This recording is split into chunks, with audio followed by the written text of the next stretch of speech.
Excuse me. Hello আপু, আর একটু দাঁড়াবেন প্লিজ। আপনার সাথেই কথা বলছি।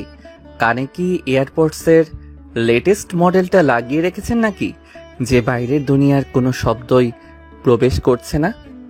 ওই যে নীল ওড়নার আপু, হ্যাঁ আপনাকেই বলছি, যিনি এমনভাবে হেঁটে যাচ্ছেন যেন কোনো ফ্যাশন শোয়ের র্যাম্পে ক্যাটওয়াক করছেন। একটু থামুন, আপনার পেছনে কি রকেট লাগানো আছে নাকি, যে কথা বলার জন্যেও স্পিড ব্রেকার দিতে হবে? তাও সাইরা কোনো উত্তর না দিয়ে হেঁটেই চলেছে। বাহ, অ্যাটিচিউড তো নয় যেন আস্ত একটা আইফেল টাওয়ার। উপর থেকে আমাদের মতো সাধারণ মানুষদের পিঁপড়ের মতো দেখছেন নাকি? আরে বাবা, কথা তো বলুন। নাকি আপনার গলার স্বর গোল্ডের চেয়েও দামি, তাই সহজে খরচ করতে চান না? একটা হ্যালো বা কি চান শোনার জন্য কি আপনার ম্যানেজারের কাছে আগে থেকে অ্যাপয়েন্টমেন্ট নিতে হবে? তোমার সমস্যাটা কি বলো তো? আর তুমি আমাকে আপনি না বলে তুমি করে বলছো কেন? আমরা কি পূর্ব পরিচিত? ও, অবশেষে মহারানীর মুখ ফুটেছে। আমি তো ভেবেছিলাম আপনার মুখ থেকে কথা বের করার জন্য আমাকে জাতিসংঘের কাছে বিশেষ আবেদনপত্র জমা দিতে হবে। ধন্যবাদ আপনার মূল্যবান সময় থেকে কয়েক সেকেন্ড আমার জন্য বরাদ্দ করার জন্য। আর তুমি করে বলছি, কারণ আপনি বললে কেমন যেন দূরের মানুষ মনে হয়। আমরা তো একই ডিপার্টমেন্টের, তাই না? সিনিয়র জুনিয়র ভাই বোন সম্পর্ক একটা অধিকার তো আছেই। আমার কোনো ভাই নেই, আর তোমার মতো ছেলেকে ভাই হিসেবে পাওয়ার কোনো ইচ্ছেও আমার নেই। তোমার এই ফালতু কথা শোনার জন্য আমার কাছে সময় নেই। এখন রাস্তা থেকে সরবে, নাকি আমাকে অন্য কোনো ব্যবস্থা নিতে হবে? ব্যবস্থা? কি ব্যবস্থা নেবেন? বিসি স্যারকে নালিশ করবেন? করতে পারেন, কিন্তু তার আগে আমার কয়েকটা প্রশ্নের উত্তর দিয়ে যান প্লিজ। আচ্ছা, একটা সত্যি কথা বলুন তো আপু, আপনি কি সারাদিন শুধু বইয়ের মধ্যেই ডুবে থাকেন, নাকি দুনিয়াদারির কোনো খবরও রাখেন? আপনার ড্রেসটার রংটা কিন্তু বেশ সুন্দর, কিন্তু সেটার সাথে আপনার মুখের এক্সপ্রেশনটা একদমই যাচ্ছে না। মনে হচ্ছে সুন্দর একটা ক্যানভাসে কেউ এক বালতি কালি ঢেলে দিয়েছে। How dare you! তোমার স্পর্ধা তো কম নয়। তুমি আমার ড্রেস নিয়ে, আমার মুখ নিয়ে কমেন্ট করার কে? আর তুমি কি জানো আমি কে? আমার পরিচয় জানলে তোমার এসব স্মার্টনেস এক মুহূর্তে উধাও হয়ে যাবে। খুব ভালো করে জানি আপনি কে। আপনি সাইরা মেহজাবিন, কম্পিউটার সায়েন্স ডিপার্টমেন্টের ফাইনাল ইয়ারের গোল্ডেন গার্ল, যে কখনো সেকেন্ড হয় না। সবাই আপনাকে ভয় পায়, আপনার কাছ থেকে 10 হাত দূরে থাকে, কারণ আপনার নাকি মাথার চেয়ে মেজাজ বেশি গরম থাকে। কিন্তু আমি ভয় পাই না, কারণ আমার কেন জানি মনে হয় আপনার এই রাগী অহংকারী মুখোশের আড়ালে অন্য কোনো গল্প আছে। হয়তো ছোটবেলায় আপনি আইসক্রিম খেতে গিয়ে পড়ে গিয়েছিলেন, তাই এখনো সেই রাগটা পুষে রেখেছেন। আমার গল্প, আমার রাগ, আমার জীবন নিয়ে তোমার তো মাথা ব্যথা কেন? তুমি কি আমার ব্যক্তিগত গোয়েন্দা নাকি? নিজের চরকায় তেল দাও। আর নেক্সট টাইম যদি আমার পথ আটকানোর চেষ্টা করেছো বা আমার সম্পর্কে আজে বাজে কথা বলেছো, তাহলে কনসিকুয়েন্স খুব খারাপ হবে। তোমার ভার্সিটির জীবনটা আমি নরক বানিয়ে দেব। আবারও ধমক? বাহ, আপনার রাগী মুখটা তো আরো বেশি আকর্ষণীয় লাগে। আচ্ছা, আমার একটা শেষ প্রশ্ন ছিল, তারপরে আপনাকে মুক্তি দিয়ে দেব, প্রমিস। আপনার হাতটা কি পাথর দিয়ে বানানো, নাকি ওটাও লেটেস্ট কোনো প্রোগ্রামিং ল্যাঙ্গুয়েজ দিয়ে কোড করা? কারণ ওটার মধ্যে ভালোবাসা, অনুভূতি, দয়া মায়া, এইসব বেসিক ফিচারগুলোর কোনো অস্তিত্ব আছে বলে তো আমার মনে হয় না। নাকি ওগুলো পেইড ভার্সনে পাওয়া যায়? You just shut up. I am warning you. আমার চোখের সামনে থেকে দূর হও এক্ষুনি। তোমার মতো ছেলেদের আমি খুব ভালো করেই চিনি। মেয়েদের দৃষ্টি আকর্ষণ করার জন্য এদের যে সস্তা উপায় আর কিছু নেই। দর্শক বুঝতে পারছেন না তো? দাঁড়ান, আমি বুঝিয়ে বলছি। এরা হলো আজকের গল্পের নায়ক আরিয়ান আর সাইরা। ঘটনার সূত্রপাত হয়েছিল আজ সকালে ভার্সিটির র্যাক ডেতে। বাংলাদেশের এক নামকরা পাবলিক ভার্সিটির কম্পিউটার সায়েন্স ডিপার্টমেন্টের প্রাণকেন্দ্র ক্যাফেটেরিয়ায় বসেছে আরিয়ান আর তার বন্ধুদের বিশাল আড্ডা। ফাইনাল ইয়ারের ছাত্র হওয়াই এটাই তাদের ক্যাম্পাসের শেষ র্যাক ডে, তাই সবার মধ্যে আজ বাঁধভাঙ্গা উচ্ছ্বাস। চারিদিকে রং, গান আর হইহুল্লোর এক উৎসব মুখর পরিবেশ। আরিয়ানের বন্ধু রাফি চায়ের কাপে চুমুক দিয়ে বলল, কিরে আরিয়ান, আজ তো আমাদের রাজত্বের শেষ দিন। কোনো সিনিয়রকে পচানোর ঐতিহাসিক কোনো প্ল্যান নেই নাকি? তুই তো আবার এসব ছাড়া থাকতে পারিস না। গতবার তো কেমিস্ট্রি ডিপার্টমেন্টের হেড স্যারকে নকল করে যা কাণ্ড করেছিলি, ভাবতেই এখন হাসি পায়। আরিয়ান একটা ভাব নিয়ে চুল ঠিক করতে করতে বলল, আরে সাধারণ সিনিয়রদের পচিয়ে আর কি লাভ? ওসব তো ফার্স্ট ইয়ারের ছেলেরা করে, আমরা এখন ফাইনাল ইয়ারে। চ্যালেঞ্জ যদি নিতেই হয় তাহলে এমন কারোর সাথে নিতে হবে যাকে ডিপার্টমেন্টের সবাই ভয় পায়। এমন কিছু করতে হবে যা ডিপার্টমেন্টের ইতিহাসে লেখা থাকবে। আরেক বন্ধু সিয়াম দুষ্টামি করে বলল, ইতিহাসে লেখা থাকবে? তাহলে তো নাম একটাই, সায়রা আপু, ডিপার্টমেন্টের সাক্ষাৎ কুইন এলিজাবেথ। যার সামনে দিয়ে হেঁটে গেল পারমিশন নিতে হবে। যার ভয়ে আমরা জুনিয়ররা তো বটেই, অনেক সিনিয়র ভাইরাও ততস্থ থাকে। হিম্মত আছে ওনার সামনে গিয়ে দাঁড়ানোর? রাফি সুযোগটা লুফে নিল। তাহলে তো আজকে খেলা জমেই গেল। আজকের চ্যালেঞ্জ হলো তোকে এখন সবার সামনে ওই ক্যারেটিয়ার মাঝখানে সায়রাপুকে একটা টকটকে লাল গোলাপ দিয়ে ফিল্ম স্টাইলে প্রপোজ করতে হবে। শুধু প্রপোজ নয়, তার মুখ থেকে যেন যে কোনো একটা উত্তর আদায় করতে হবে, সেটা হ্যাঁ হোক না হোক বা একটা রাম ধমকি হোক। যদি তুই এটা করতে পারিস তাহলে আজকে পুরো আড্ডার খরচ, এমনকি আগামী 1 সপ্তাহ ক্যান্টিনের সব বিল আমার। আর যদি না পারিস বা অপমানিত হয়ে লেজ গুটিয়ে পালিয়ে আসিস তাহলে তুই আমাদের সবাইকে কক্সবাজারে টিকিট কেটে দিবি। বল রাজি? চ্যালেঞ্জটা শুনি আরিয়ানের অহংকারে লাগলো। সে তার বন্ধুদের দিকে তাকিয়ে একটা হাসি দিয়ে বলল, কক্সবাজার? তোরা বরং সুন্দরবনের জন্য রেডি হ, কারণ বাঘের সামনে আজ আমি যাব। শুধু উত্তর নয়, আমি ওনার সাথে সেলফি তুলেও আনবো, দেখিস। আর তারপরে ক্যাম্পাসের ঠিক মাঝখানে বটতলার নিচে, যেখানে সায়রা তার বান্ধবীদের সাথে দাঁড়িয়ে আইসক্রিম খাচ্ছিল, সেখানে গিয়ে আরিয়ান তার সেই ঐতিহাসিক কাণ্ডটা ঘটালো। সে কোত্থেকে একটা টকটকে লাল গোলাপ জোগাড় করে সায়রার সামনে এসে হাঁটু গেড়ে বসে পড়ল। তার এই অপ্রত্যাশিত কাজে আশেপাশে থাকা সবাই চমকে গেল। আড্ডা দেওয়া ছেলেমেয়েরা, হেঁটে যাওয়া ছাত্রছাত্রীরা সবাই থমকে দাঁড়িয়ে দেখে গেল দৃশ্যটা দেখার জন্য। সায়রা আর তার বান্ধবীরা অবাক হয়ে তাকিয়ে রইল। সায়রা আপু, আমি জানি না ভালোবাসা কি। আমি শুধু জানি যখনই আমি আপনাকে লাইব্রেরিতে বা ক্লাসের করিডোরে দেখি, আমার হার্টের মধ্যে পাইথনের জটিল কোডগুলো যেন সহজ হয়ে যায়। আপনার ওই মায়াবী চোখের দিকে তাকিয়ে আমার ডেটা স্ট্রাকচারের কঠিন অ্যালগোরিদমও এলোমেলো হয়ে যায়। প্লিজ আমার মতো এই জুনিয়রের ভালোবাসার পুল রিকোয়েস্টটা অ্যাকসেপ্ট করে আমার জীবনের অপারেটিং সিস্টেমটা ক্র্যাশ হওয়ার হাত থেকে বাঁচান। তার এই অদ্ভুত টেকসেভি প্রপোজালে আশেপাশে থাকা ছাত্রছাত্রীরা হাসিতে ফেটে পড়ল। স্যারের বান্ধবীরাও মুখ টিপে হাসছিল। পুরো পরিবেশটাই যেন একটা মজার নাটকের মঞ্চ হয়ে উঠেছে। কিন্তু সায়রার মুখে হাসির লেশমাত্র নেই। তার সুন্দর ফর্সা মুখটা রাগে অপমানে টকটকে লাল হয়ে গেছে। এতগুলো মানুষের সামনে একটা জুনিয়র ছেলে, যাকে সে ঠিকমতো চেনেও না, সে তাকে নিয়ে এইভাবে মজা করছে, তার পড়াশোনাকে ব্যঙ্গ করছে। এটা সে কিছুতেই মেনে নিতে পারছিল না। সে কোনো কথা না বলে আরিয়ানের হাত থেকে গোলাপটা প্রায় ছিনিয়ে নিল।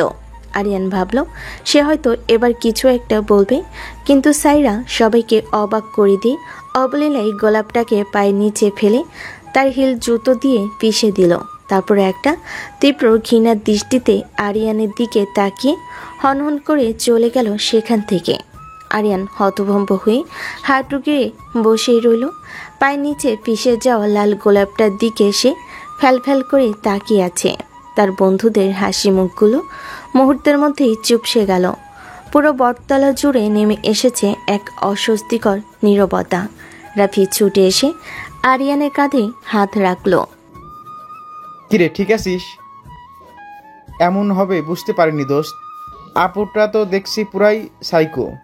সিয়াম ফোড়ন কেটে বলল, সাইকো না, সেস্ট্রা বল। একটা গোলাপের কি দোষ ছিল? ছিঁড়ে ফেলতো, ছুঁড়ে ফেলে দিত, তাই বলে পায়ের নিচে পিষে ফেলবে? এই কেমন ভদ্রতা? আরিয়ান ধীরে ধীরে উঠে দাঁড়ালো। তার মুখটা পাথরের মতো শক্ত, চোখ দুটো জ্বলছে। সে বন্ধুদের দিকে না তাকিয়ে চাপা গলায় বলল, তোদের ট্রিটটা কনফার্ম। কবে কোথায় খেতে চাস জানিয়ে দিস। আরে রাখতো টিট, বাদ দে এসব। চল এখান থেকে। সবাই কেমন করে তাকিয়ে আছে দেখছিস? তাকাক, মানুষ তো সার্কাসের জোকারকে দেখেই। আজ না হয় আমাকেই দেখলো, কিন্তু এই অপমানের শোধ আমি নেবই, যেভাবেই হোক। কি করবি তুই? ম্যাডামের সাথে লাগতে যাস না ভাই। উনি কিন্তু ডিপার্টমেন্টের টিচারদের খুব কাছের মানুষ। খামাখা বিপদে পড়বি। বিপদের সাথেই তো আমার প্রেম দোস্ত। উনি আমার গোলাপ পায়ের নিচে পিষেছেন, আমি ওনার অহংকারটাকেই পায়ের নিচে পিষে দেব। শুধু সময়ের অপেক্ষা। এই বলে সে আর এক মুহূর্ত না দাঁড়িয়ে ভিড়ের ভিতর দিয়ে হনহন করে একাই হেঁটে চলে গেল। তার যাওয়ার পথের দিকে তাকিয়ে রাফি আর সিয়াম একে অপরের দিকে তাকালো। তারা বুঝতে পারল একটা নিরীহ মজার চ্যালেঞ্জ এখন এক জটিল ইগল লড়াইয়ে পরিণত হতে চলেছে, যার শেষ কোথায় তা কেউ জানে না। দেখা যাক কি হয়। আর সেই অপমানের জ্বালা আর বন্ধুদের উস্কানিতে বিকেলে ভার্সিটি থেকে বের হওয়ার সময় সাইরাকে একা পেয়ে সে তার পথ আটকিয়েছিল এবং গল্পের শুরুতেই সেই কথোপকথনগুলো হয়েছিল। কিন্তু সাইরার অহংকারী আচরণ তার জেদকে যেন আরও 100 গুণ বাড়িয়ে দিল। সে মনে মনে প্রতিজ্ঞা করল, এই মেয়ের অহংকার আমি ভাঙবই। বিকেলে ভার্সিটির গেটের বাইরে চায়ের টং দোকানে বসে আড্ডা দিচ্ছিল আরিয়ান আর তার বন্ধুরা। ওই যে কারিয়ান, তোর ক্লাস যাচ্ছে। সিয়ামের খোঁজাটা শুনে আরিয়ান সেদিকে তাকালো। দেখলো সাইরা তার পার্পল রঙের স্কুটিটা নিয়ে মেন রোডের দিকে এগিয়ে যাচ্ছে। সকালের ঘটনার পর থেকে তার মেজাজটা এমনিতেই খারাপ ছিল। সাইরাকে দেখে সেটা আরও বেড়ে গেল। আরিয়ান বিরক্ত হয়ে বলল, ওর কথা আমার সামনে বলবি না তো। মেয়েটার মুখ দেখলেও আমার মেজাজ খারাপ হয়ে যায়। কি ভাবে নিজেকে? কেন ভাই? গোলাপের শোক এখনো ভুলতে পারিসনি? চল, তোকে আজ একটা ফুলের টবই কিনে দিচ্ছি। ফাইজলামও করিস না। আজকের অপমানের পর ওর সাথে আমার সম্পর্ক এখন আদায় কাজ কলাই। দেখিস একদিন ওই মেয়েই আমার পেছনে ঘুরবে। সেই ঘুরে বালি বন্ধু, তার আগে তোর বাইকের তেল ফুরিয়ে যাবে। তারা যখন এসব কথা বলছিল ঠিক তখনই রাস্তার মোড়ে একটা ঘটনা ঘটল। একটা বেপরোয়া রিক্সাওয়ালা হঠাৎ করে ভুল সাইড দিয়ে এসে সাইরার স্কুটির সামনে পড়ে গেল।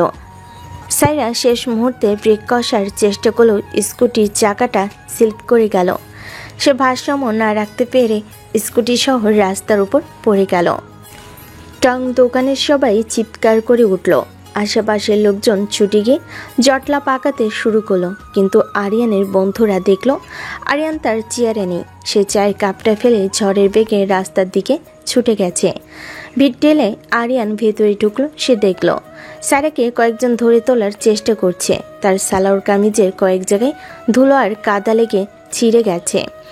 কপাল আর হাঁটুতে বেশ খানিকটা ছিলে গিয়ে রক্ত পড়ছে। সে হয়তো ব্যথায় বা লজ্জায় কথাই বলতে পারছিল না। সরুন, সবাই একটু সরুন, বাতাস আসতে দিন। আরিয়ান প্রায় চিৎকার করে ভিড়টা সরালো। সে সাইরার সামনে গিয়ে হাঁটু গেড়ে বসলো। আপু, আপনি ঠিক আছেন? খুব বেশি লেগেছে কি? সাইরা তাকে দেখে যেন আরো বেশি অপ্রস্তুত হয়ে গেল। সে কোনো মতে নিজেকে সামলে নিয়ে উঠে দাঁড়ানোর চেষ্টা করে বলল, আমি ঠিক আছি, আমার কিছু হয়নি। কিন্তু দাঁড়াতে গিয়ে সে ব্যথায় কুঁকিয়ে উঠল। তার ডান পাটা মাটিতে ফেলতেই পারছিল না। কিছু হয়নি মানে? আপনার পা তো ফুলে গেছে। আরিয়ান তার সব জেদ রাগ ভুলে গিয়ে উদ্বিগ্ন গলায় বলল, আপনাকে এখনই ডাক্তারের কাছে নিয়ে যেতে হবে। চলুন আমার সাথে। আমার কোথাও যেতে হবে না, আমি একাই যেতে পারবো। আমার জন্য তোমার এত দরদ দেখাতে হবে না। দরদ দেখাচ্ছি না, মনুষ্যত্ব দেখাচ্ছি। নাকি আপনার অহংকারের ওজন এতটাই বেশি যে বিপদের সময়েও অন্যের সাহায্য নিতে আপনার সম্মানে লাগে? এখন যদি এখানে আপনার বাবা বা ভাই থাকতো তাহলেও কি আপনি একই কথা বলতেন? এ কথাই সাইরা চুপ হয়ে গেল। সে বুঝতে পারছিল আরিয়ানের কথাগুলো হয়তো রুট, কিন্তু সত্যি। আরিয়ানার কোনো কথার সুযোগ না দিয়ে তার বন্ধুদের ইশারায় ডাকলো। রাফি, তুই স্কুটিটা একটু সাইড করে রাখ, আর সিয়াম তুই রিক্সাওয়ালাকে সামলা। আমি আপুকে নিয়ে ফার্মেসিতে যাচ্ছি। এ বলে সে সাইরার সব আপত্তি, সব বাধা উড়িয়ে দিয়ে প্রায় জোর করে তার একটা হাত নিজের কাঁধের উপর তুলে নিল। এখন যদি আর একটাও কথা বলেছেন তাহলে কিন্তু আমি আপনাকে কোলে তুলে নেব। পাবলিক প্লেসে সিন ক্রিয়েট করার আমার কোনো ইচ্ছে নেই, বাকিটা আপনার মর্জি। এই হুমকির পর সাইরা আর কথা বলার সাহস পেল না। সে চুপচাপ আরিয়ানের কাঁধে ভর দিয়ে খোঁড়াতে খোঁড়াতে রাস্তার উল্টো দিকে থাকা ফার্মেসির দিকে এগিয়ে গেল।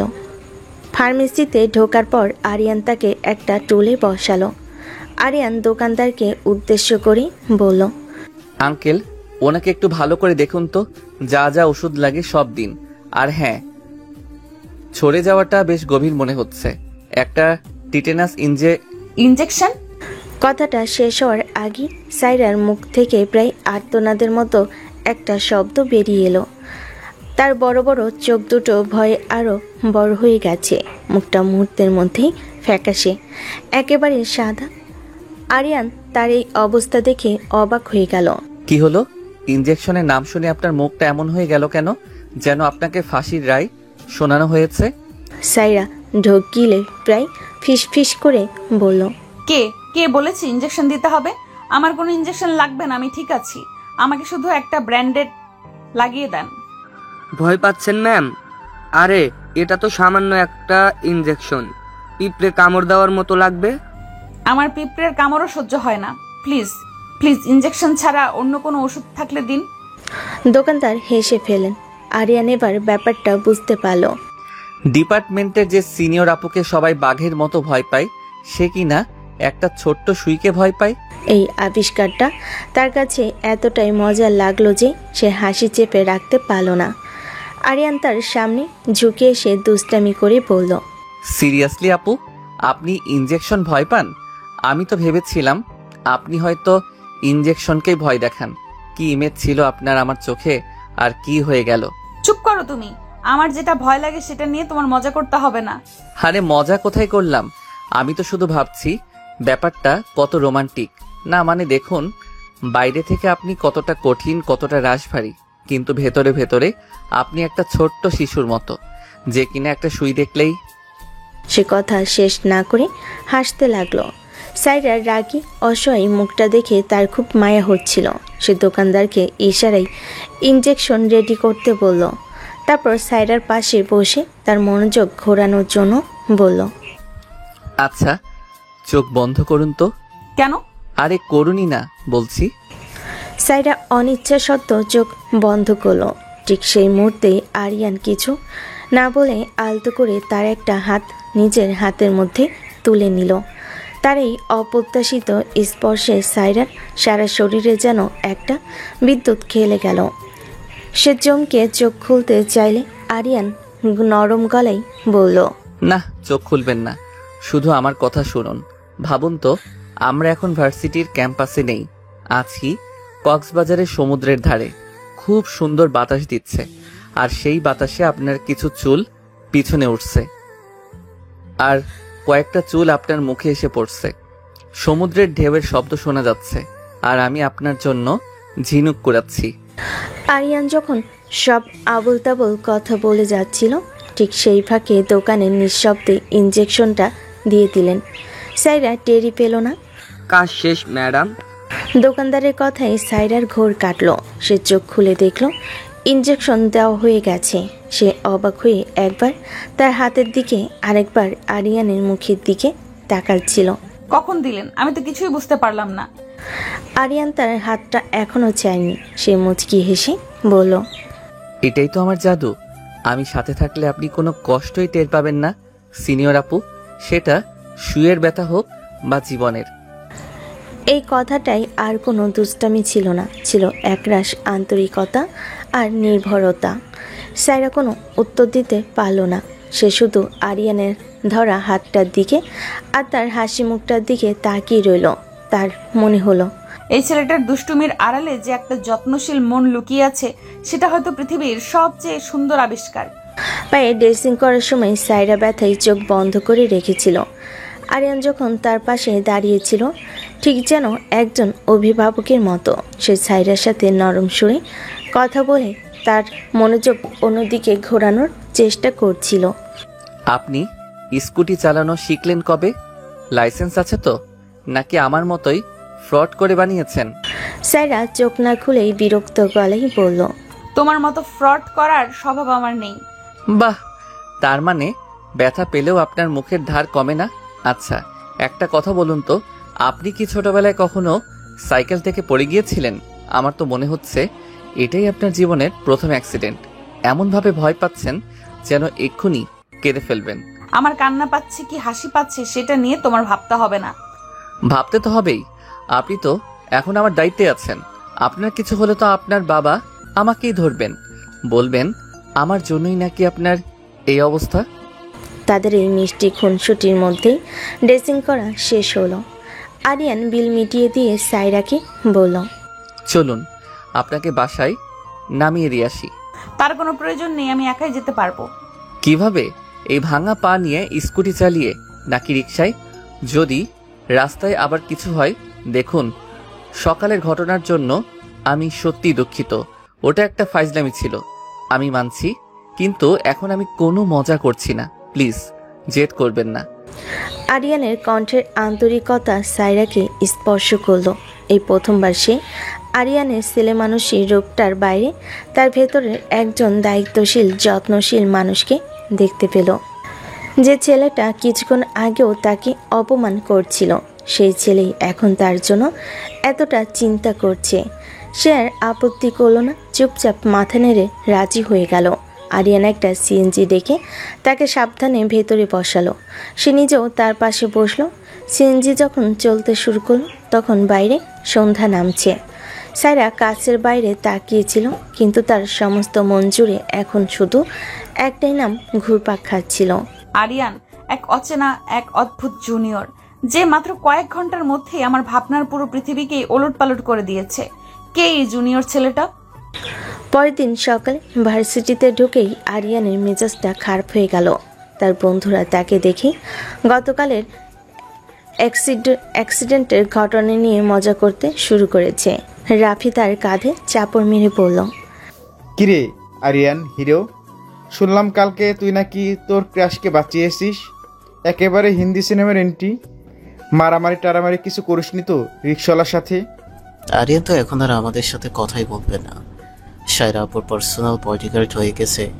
তা ভাই, ডিউটি কত ঘন্টার? স্যালারি নিয়ে কথা হয়েছে কিছু? তোরা থামবি? মেয়েটা ব্যথা পেয়েছে আর তোদের ফাজলামি শুরু হয়ে গেছে। ওর জায়গায় তোদের বোন থাকলেও কি তোরা এটাই করতি? আরিয়ানের এই অপ্রত্যাশিত গম্ভীর উত্তরে তার বন্ধুরা চুপ হয়ে গেল। তারা বুঝতে পারল আরিয়ান এখন আর সাইরার ব্যাপারটা নিয়ে মজা করার মেজাজে নেই। ঠিক তখনই আরিয়ানের চোখ পড়ল ডিপার্টমেন্টের বিল্ডিংয়ের বারান্দার দিকে। সে দেখল সাইরা ক্লাসের জন্য যাচ্ছে। তার হাঁটা চলাই স্পষ্ট কষ্টের ছাপ। সে ডান পাটা মাটিতে ফেলতে গিয়ে বারবার কেঁপে উঠছে। দৃশ্যটা দেখে আরিয়ানের বুকের ভেতরটা কেমন যেন মোচড় দিয়ে উঠল। তার মনে হলো গতকাল এই র্যাক দেওয়ার ঘটনাটা না ঘটলে সাইরা আপু হয়তো এতটা অপমানিত হয়ে ভার্সিটি থেকে বের হতো না, আর ওই অ্যাক্সিডেন্টটাও হয়তো ঘটতো না। এক ধরনের অপরাধবোধ তাকে ঘিরে ধরল। আমি একটু আসছি। এই বলে সে বন্ধুদের রেখে দ্রুত সাইরার দিকে এগিয়ে গেল। সাইরা ক্লাসরুমের দিকে যাওয়ার জন্য সিঁড়িতে ওঠার চেষ্টা করছিল, কিন্তু পারছিল না। প্রত্যেকটা ধাপে পা রাখতেই তার মুখটা ব্যথায় কুঁচকে যাচ্ছিল। সে যখন ভাবছিল কিভাবে দোতলায় উঠবে, ঠিক তখনই তার সামনে এসে দাঁড়ালো আরিয়ান। তার হাতে একটা লাল গোলাপ, তবে আসল নয়। রাস্তার পাশে ফেরিওয়ালারা যে ধরনের সস্তা প্লাস্টিকের গোলাপ বিক্রি করে, সেরকম একটা। গোলাপটার একটা পাপড়ি আবার ভাঙ্গা। সাইরা তাকে দেখে বুড়ো কুচকে বিরক্ত গলায় বলল, আবারও? তোমার কি লজ্জা শরম বলতে কিছু নেই? কালকে অপমানের পর আবার আমার সামনে এসে দাঁড়িয়েছো এই সস্তা জিনিসটা নিয়ে। সস্তা হলেও এটার একটা সুবিধা আছে আপু। কালকে আপনি আসলটা পায়ের নিচে পিষে ফেলে দিয়েছিলেন, বেচারার খুব লেগেছিল নিশ্চয়ই, কিন্তু এটার কোনো কষ্ট নেই, কোনো অনুভূতি নেই। এটাকে আপনি যত খুশি ফেলতে পারেন, ভাঙতে পারেন, কিচ্ছু বলবে না, ঠিক আমার মতো। তার এই অদ্ভুত কথাই আর সংলাপে সাইরা কিছুটা থমকে গেল। আরিয়ান আবার বলতে লাগলো, আর হ্যাঁ, আমি সরি বলতে আসিনি, কারণ আমি জানি আমার ভুলের জন্য সাধারণ সরি যথেষ্ট নয়, তাই আমি প্রায়শ্চিত্ত করতে এসেছি। প্রায়শ্চিত্ত? হ্যাঁ, আপনার এই পায়ের ব্যথার জন্য, এই খোঁড়াতে খোঁড়াতে হাঁটার জন্য কোথাও না কোথাও আমি দায়ী। তাই আজ থেকে আগামী 1 সপ্তাহ আপনার ক্লাসের সমস্ত নোট লেখার দায়িত্ব আমার। আপনাকে ক্লাসে শুধু বসে থাকতে হবে, একটা অক্ষরও লিখতে হবে না। এটা আপনার উপর আমার জোরপূর্বক চাপিয়ে দেওয়া শাস্তি, যা আপনাকে মেনে নিতেই হবে। সাইরা তার এই অদ্ভুত ক্ষমা চাওয়ার ভঙ্গি আর জোরপূর্বক শাস্তি দেওয়ার কথা শুনে বেচারি হাসবে না কাঁদবে বুঝতে পারছিল না। মনে মনে বলে, যে ছেলেটা কালকেও আমার সাথে এত রুক্ষভাবে কথা বলেছে, সে আজ এমনভাবে কথা বলছে। সাইরা তার স্বাভাবিক গাম্ভীর্য বজায় রাখার চেষ্টা করে বলল, আমার নোট লেখার জন্য তোমাকে ভাবতে হবে না, আমি নিজেই ম্যানেজ করে নিতে পারবো। একদমই না, এটা আমার প্রায়শ্চিত্তের অংশ। আপনি যদি এটা মেনে না নেন তাহলে আমি ধরে নেব আপনি আমাকে ক্ষমা করেননি, আর তাহলে আমি প্রতিদিন আপনার পথের সামনে এই ভাঙা গোলাপ নিয়ে দাঁড়িয়ে থাকব, পুরো ভার্সিটির লোকজনের সামনে। এখন সিদ্ধান্ত আপনার, আপনি কি প্রতিদিন সবার সামনে হাসির পাত্র হতে চান, নাকি চুপচাপ আমার শাস্তিটা মেনে নেবেন? আরিয়ানের এই মিষ্টি হুমকির সামনে সাইরা আর কিছু বলার থাকলো না।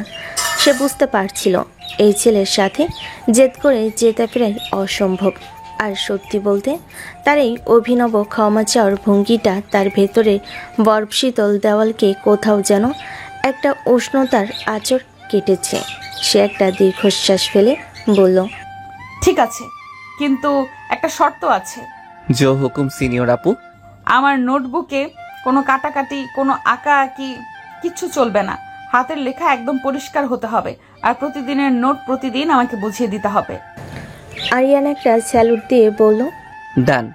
আপনার নোটবুক এখন আমার পবিত্র দায়িত্ব। কথা দিচ্ছি, কাজ শেষ হওয়ার পর আপনি নিজের হাতে লেখার সাথে আমার লেখা মেলাতে পারবেন না। আর হ্যাঁ, সে সাইডার কানে কাছে মুখ নিয়ে এসে ফিসফিস করে বলল, আপনার জন্য সিঁড়ি দিয়ে ওঠাটা বেশ কষ্টকর হবে। আমার কাঁধে ভর দিয়ে চলুন, একেবারে ক্লাসের দরজা পর্যন্ত সার্ভিস দিয়ে আসবো। এটাও কিন্তু প্রায়শ্চিত্তেরই অংশ, কোনো এক্সট্রা চার্জ লাগবে না। তার এই ঘনিষ্ঠতায় সাইডার সারা শরীরে যেন একটা শিহরণ খেলে গেল। তার গাল দুটো লজ্জায় লাল হয়ে গেল। সে কিছু বলার আগেই আরিয়ান তার হাতটা ধরে সিঁড়ির রেলিংয়ের বদলে নিজের কাঁধে রেখে দিল। চলুন ম্যাডাম, আপনার ক্লাস শুরু হয়ে যাবে। সাইরা আর কোনো আপত্তি করতে পারল না। সে চুপচাপ আরিয়ানের কাঁধে ভর দিয়ে সিঁড়ি ভাঙতে লাগলো। তার মনে হচ্ছিল সে যেন এক অদ্ভুত ঘোরের মধ্যে আছে। তার মন বলছে, যে ছেলেটাকে আমি গতকালও ঘৃণা করেছিলাম, আজ তারই কাঁধে ভর দিয়ে হাঁটতে আমার একটুও খারাপ লাগছে না কেন, বরং এক ধরনের নিরাপদ অনুভূতি হচ্ছে। আমি একটা গরম মেজাজি মেয়ে, আমার ব্যবহারে সবাই ভয় পায়, সবার সাথেই রাগে মুডে কথা বলি, কিন্তু এই ছেলেটার সাথে এইসব করতে পারছি না কেন? কেন তাকে আমি রাগ দেখাতে পারছি না? কেন তার অধিকারগুলো আমার ভালো লাগছে? তার মানে কি আমার শান্ত গোছানো জীবনে এই ডানপিটে জুনিয়র ছেলেটা এক বড়সড় ঝড় তুলতে চলেছে?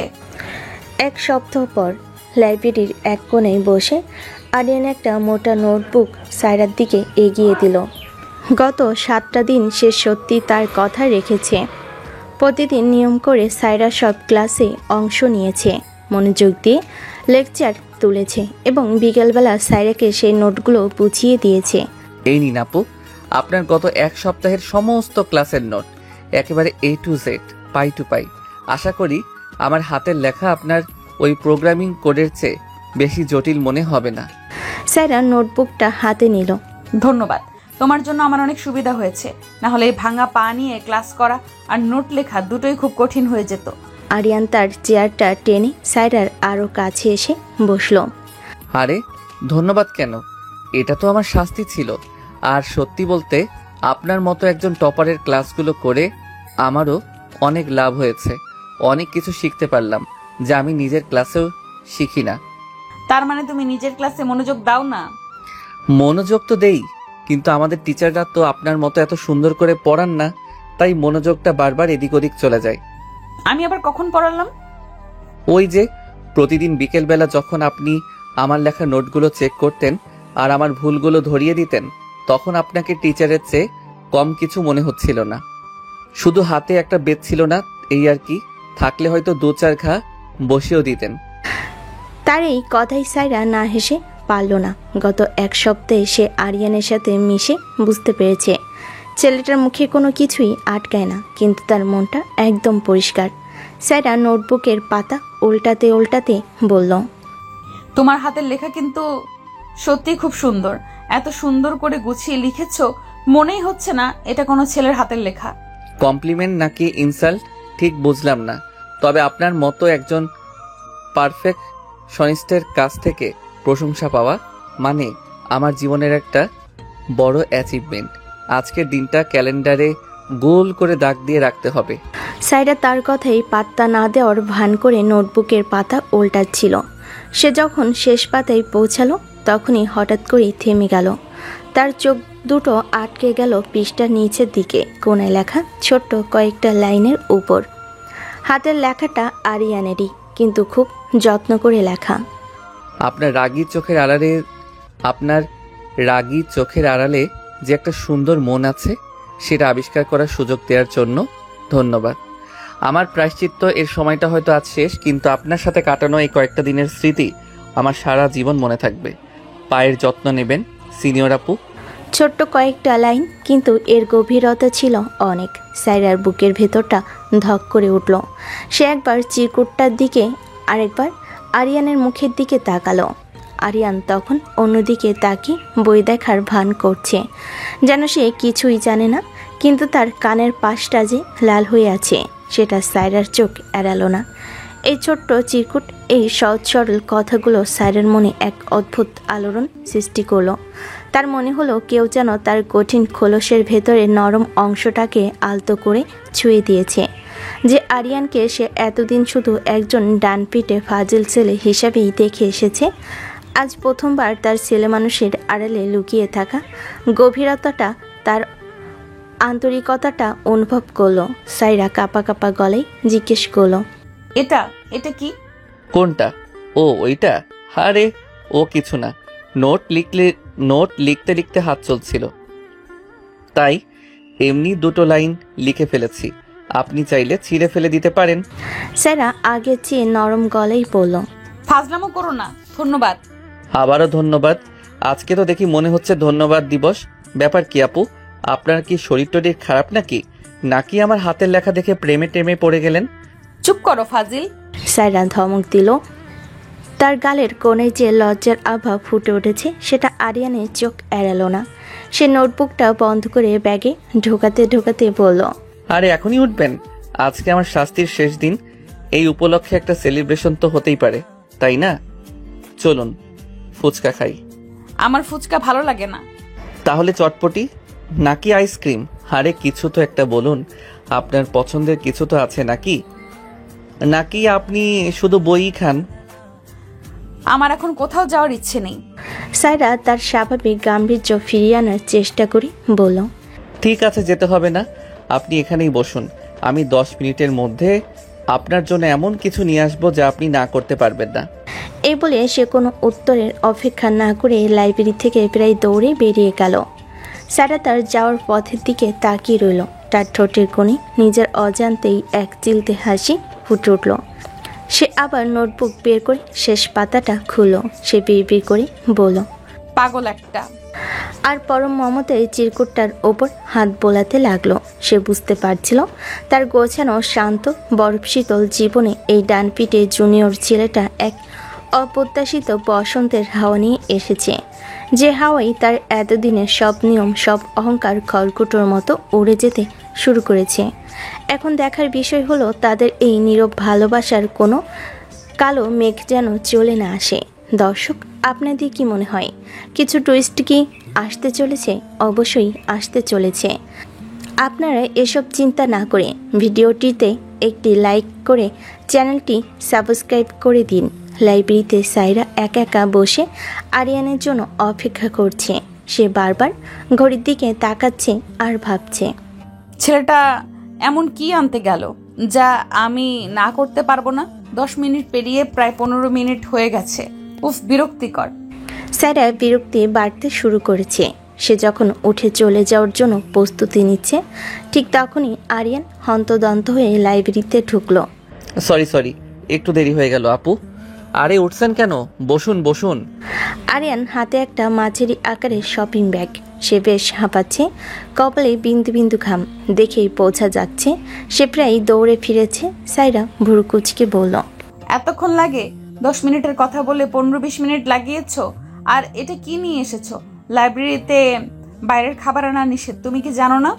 জানি সবই জানি, কিন্তু যা এনেছি তা দেখলে লাইব্রেরিয়ান ম্যাডামও হয়তো নিষেধ করতে পারবেন না। চোখ বন্ধ করুন। আবারও চোখ বন্ধ? তোমার এই চোখ বন্ধ করার খেলাটা আমার একদম পছন্দ না। আরে করুনই না প্লিজ, মাত্র 1 মিনিটের জন্য আমার উপর বিশ্বাস রাখতে পারেন। এবার কোনো ইনজেকশন নেই। তার অনুরোধে সাইরা অনিচ্ছা সত্ত্বেও চোখ বন্ধ করলো। সে শুনল আরিয়ান তার ব্যাগ থেকে খসখস করে কিছু একটা বের করছে। তারপর তার নাকে এসে লাগলো খুব পরিচিত মিষ্টি একটা গন্ধ। এবার চোখ খুলুন। সাইরা চোখ খুলতেই বিস্ময়ে তার মুখটা হা হয়ে গেল। তার সামনে টেবিলে বইপত্রের পাশে আরিয়ান খুব সুন্দর করে সাজিয়ে রেখেছে গরম গরম ধোয়া ওঠা প্লেট, পুরান ঢাকার বিউটি লাচ্ছি, স্পেশাল চিকেন চাপ আর পরোটা। সাথে আছে একটা ছোট্ট বাটিতে পেঁয়াজ আর লেবু। লাচ্ছির দোকানটা ভার্সিটির থেকে বেশ দূরে, আর বিকেলবেলায় সেখানে যা ভিড় থাকে তাতে 15 মিনিটে ফিরে আসা প্রায় অসম্ভব একটা ব্যাপার। এটা তুমি কোথায় পেলে? সাইরার কণ্ঠস্বরে রাজ্যের বিস্ময়। সে তার প্রিয় খাবারটার দিকে অবিশ্বাস্য দৃষ্টিতে তাকিয়ে আছে। পাওয়া যায়, আমার সোর্সের জোর আছে। বাইক নিয়ে উড়ে এসেছি শুধু আপনার জন্য। এখন তাড়াতাড়ি খাওয়া শুরু করুন, না হলে ঠান্ডা হয়ে যাবে। আর হ্যাঁ, লাইব্রেরিয়ানের টেনশন করবেন না, ওনাকেও ম্যানেজ করার ব্যবস্থা আমি করে ফেলেছি। সে পাশের চেয়ারে রাখা আরেকটি ছোট্ট প্যাকেট দেখিয়ে বলল, ওটা ওনার জন্য, ভেতরে গরম জিলাপি আছে। সাইরা আর কিছু বলতে পারল না। সে ভাবতেই পায়নি আরিয়ান তার পছন্দের কথা এতটুকু খেয়াল রেখেছে। সে কিছুদিন আগে কথা চলে একবার আরিয়ানকে বলেছিল যে তার বিউটি লাচ্ছি চাপটা খুব পছন্দ। ছেলেটা যে সেই কথাটা মনে রেখেছে, এত কষ্ট করে শুধু তার জন্য এটা নিয়ে আসবে, তা ছিল তার কল্পনারও বাইরে। আরিয়ান একটা পরোটা ছিঁড়ে চাপের টুকরোর সাথে মেখে সাইরার মুখের সামনে ধরে বলল, কি হলো, তাকিয়ে কি দেখছেন? নাকি আমি খাইয়ে দেব? সেটাও কিন্তু আমি খুব ভালো পারি। তার এই আন্তরিক পাগলামিতে সাইরা সব প্রতিরোধ ভেঙে গেল। তার চোখ দুটো চিকচিক করে উঠল। সে আর কোনো কথা না বলে আরিয়ানের হাত থেকে খাবারের লোকমাটা মুখে তুলে নিল।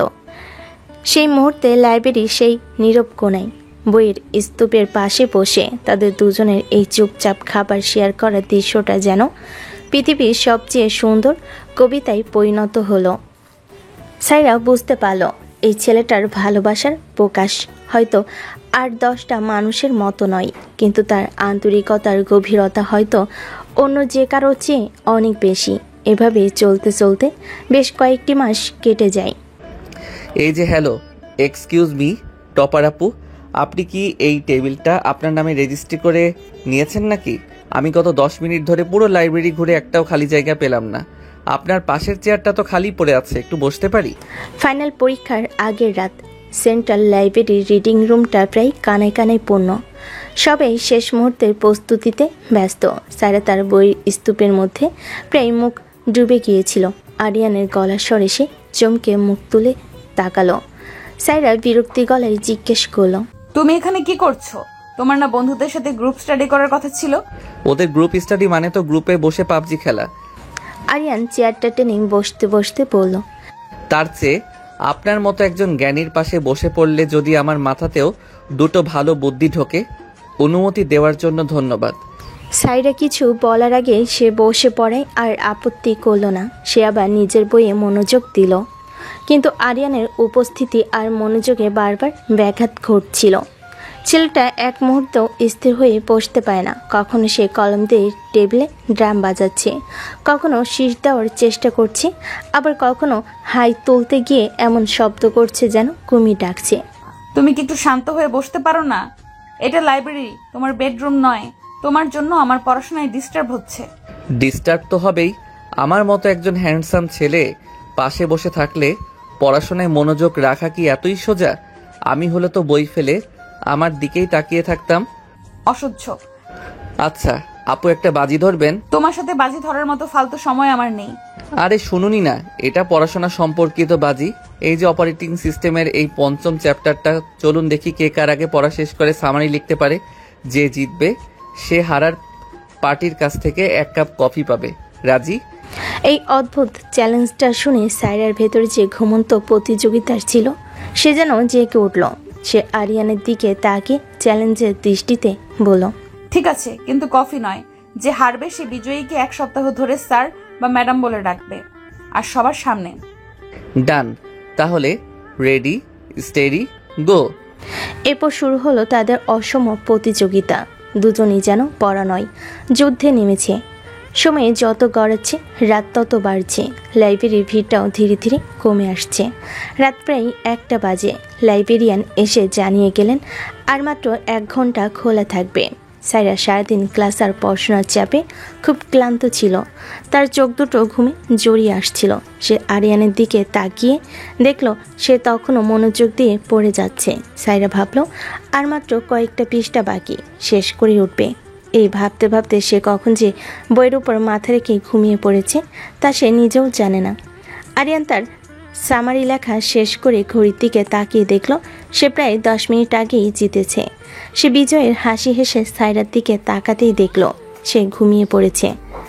তার খোলা চুলগুলো মুখের উপর এসে পড়ছে, নিঃশ্বাসের তালে তালে আলতো করে উঠছে। ঘুমের মধ্যে তাকে এতটাই নিষ্পাপ, এতটাই শান্ত দেখাচ্ছিল যে আরিয়ানের ভেতরটা কেমন যেন নরম হয়ে গেল। তার আর জেতার আনন্দটা উদযাপন করতে ইচ্ছে করল না। ডিসেম্বরের শেষ রাতে বেশ ঠান্ডা। লাইব্রেরির এসিটাও চলছে। আরিয়ান দেখল সাইরার গায়ে শুধু একটা পাতলা কুর্তি। সে কোনো শব্দ না করে নিজের কাঁধে থাকা মোটা চাদরটা আলতো করে তার গায়ে জড়িয়ে দিল। তারপর নিঃশব্দে বাইরে গিয়ে লাইব্রেরির সামনে টং দোকান থেকে 2টো ওঠা কফির কাপ নিয়ে এলো। একটা কাপ সে সাইরার পাশে বইয়ের উপর রাখা একটা চিরকুটের উপর রাখলো। চিরকুটে লেখা, বাজিটা আমি জিতেছি সিনিয়র আপু, তাই আপনার কফিটা আমাকেই খাওয়াতে হলো। আর হ্যাঁ, ঘুমের মধ্যে আপনাকে ঠিক বাচ্চাদের মতো দেখাই। কাল থেকে আপনাকে ম্যাডাম ডাকার জন্য প্রস্তুত থাকবেন। ঠিক তখনই লাইব্রেরিয়ান এসে লাইট বন্ধ করে তাড়া দিলেন। আরিয়ান সাইরাকে ডাকবে কিনা দ্বিধায় পড়ল। তারপর সে আলতো করে তার কাঁধে হাত রাখলো। আপু আপু উঠুন, লাইব্রেরি বন্ধ হয়ে যাবে। হালকা স্পর্শে সাইরার ঘুম ভেঙে গেল। সে চোখ মেলে নিজেকে আরিয়ানের চাদরে জন অবস্থায় দেখে এবং সামনে কফির কাপটা দেখে অপ্রস্তুত হয়ে গেল। তার মুখটা লজ্জায় লাল হয়ে গেল। আমি কখন ঘুমিয়ে পড়লাম? কিছুক্ষণ আগে। চলুন আপনাকে নামিয়ে দিয়ে আসি। এত রাতে একা যাওয়াটা ঠিক হবে না। তোমাদের বাসা এইদিকেই নাকি? হ্যাঁ, আপনার বাসা থেকে 2টো গলি পরেই তো।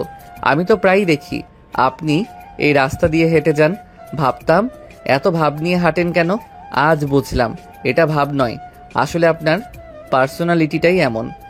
সাইরা তার কথায় আর রাগ করতে পারল না। সে চুপচাপ উঠে দাঁড়ালো।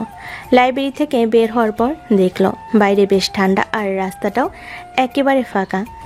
আরিয়ানের উপস্থিতিটা সেই মুহূর্তে তার কাছে খুব ভরসাপূর্ণ মনে হলো। এভাবেই ফাইনাল পরীক্ষা শেষ হলো। ভার্সিটিতে এখন ছুটির আমেজ, কিন্তু সাইরার মনটা একদমই ভালো নেই। তার পরীক্ষার রেজাল্ট আশানুরূপ হয়নি। কয়েকটা বিষয়ে সে যা আশা করেছিল তার চেয়ে কম নাম্বার পেয়েছে। টপার হওয়ার চাপ, পরিবারের প্রত্যাশা, সব মিলিয়ে সে বেশ হতাশ। সন্ধ্যায় সে তার বাসার কাছের একটা লেকের পাড়ে একা একা বসেছিল। ঠিক তখনই তার সামনে এসে দাঁড়ালো আরিয়ান, তার হাতে 2টো ঝাল ফুচকার প্লেট। এখানে একা একা বসে কি করছেন আপু? রেজাল্টের শোকে সুইসাইড করার প্ল্যান করছেন নাকি? সাইরা তার দিকে না তাকিয়ে বলল, আমার এখন কারোর সাথে কথা বলতেই ইচ্ছে করছে না আরিয়ান, প্লিজ আমাকে একটু একা থাকতে দাও। একা তো থাকতেই দিব। আরিয়ান তার পাশে বসে একটা ফুচকার প্লেট তার দিকে এগিয়ে দিয়ে বলল, কিন্তু আগে এটা খান। সাইকোলজিস্টরা বলেন মন খারাপের সবচেয়ে ভালো ওষুধ হলো ঝাল ফুচকা। একদম ফ্রি অ্যাডভাইস, টাকা পরে দিলেও চলবে। আমার খেতে ইচ্ছে করছে না। ইচ্ছে না করলেও খেতে হবে। দেখুন, আমি জানি আপনার রেজাল্ট মনের মতো হয়নি, কিন্তু তাতে কি হয়েছে? আপনি তো আর ফেল করেননি, ফার্স্ট ক্লাস তো পেয়েছেনই। দু একটা বিষয় নম্বর কম আসতেই পারে, জীবনটা তো আর মার্কশিট নয়, তাই না? আরিয়ানের এই সহজ কথাগুলো সাইরার মনে গিয়ে লাগলো।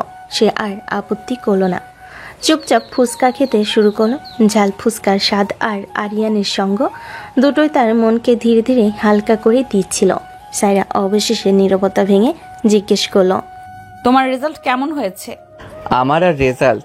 আমি তো 3.0 ক্লাবের একজন সম্মানীয় এবং পার্মানেন্ট সদস্য।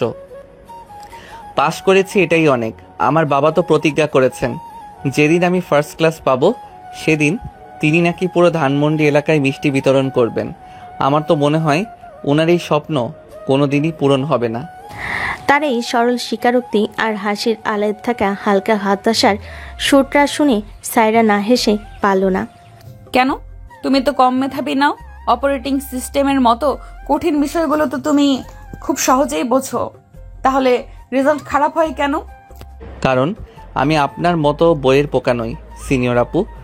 বইয়ের ভেতরকার থিওরির চেয়ে আমার বাইরের দুনিয়ার প্র্যাকটিক্যাল জ্ঞানটা বেশি টানে। আমার ক্লাসের লেকচার শুনতে ঘুম পাই, কিন্তু ইউটিউবে টেক রিভিউ দেখতে দেখতে আমি সারা রাত কাটিয়ে দিতে পারি। আমার বাবা চান আমি একজন বড় ইঞ্জিনিয়ার হই, আর আমি স্বপ্ন দেখি নিজের একটা ছোটোখাটো স্টার্ট আপ দেওয়ার। এই দুই স্বপ্নের লড়াইয়ে আমার রেজাল্টটা ক্রস ফায়ারে পড়ে মারা যায় আর কি। সাইরা অবাক হয়ে তার কথা শুনছিল। সে ভাবতেও পায়নি এই সারাক্ষণ হাসি খুশি থাকা ছেলেটার ভেতরে এমন একটা দ্বন্দ্ব চলছে। তোমার বাবা মাকে বুঝিয়ে বলো না কেন তোমার স্বপ্নের কথা? বলেছিলাম, কিন্তু মধ্যবিত্ত পরিবারের বাবা মায়েরা মনে হয় স্টার্ট আপ শব্দটার চেয়ে সরকারি চাকরি বা মাল্টি ন্যাশনাল কোম্পানির ইঞ্জিনিয়ার এই শব্দগুলো বেশি বোঝেন। তাদের কাছে ওগুলোই বেশি নিরাপদ। আমি তাদের দোষ দেই না, তারা আমার ভালোই চান। তাই আমিও চেষ্টা করি তাদের স্বপ্ন আর আমার স্বপ্নের মধ্যে একটা ব্রিজ তৈরি করার। দেখা যাক কি হয়।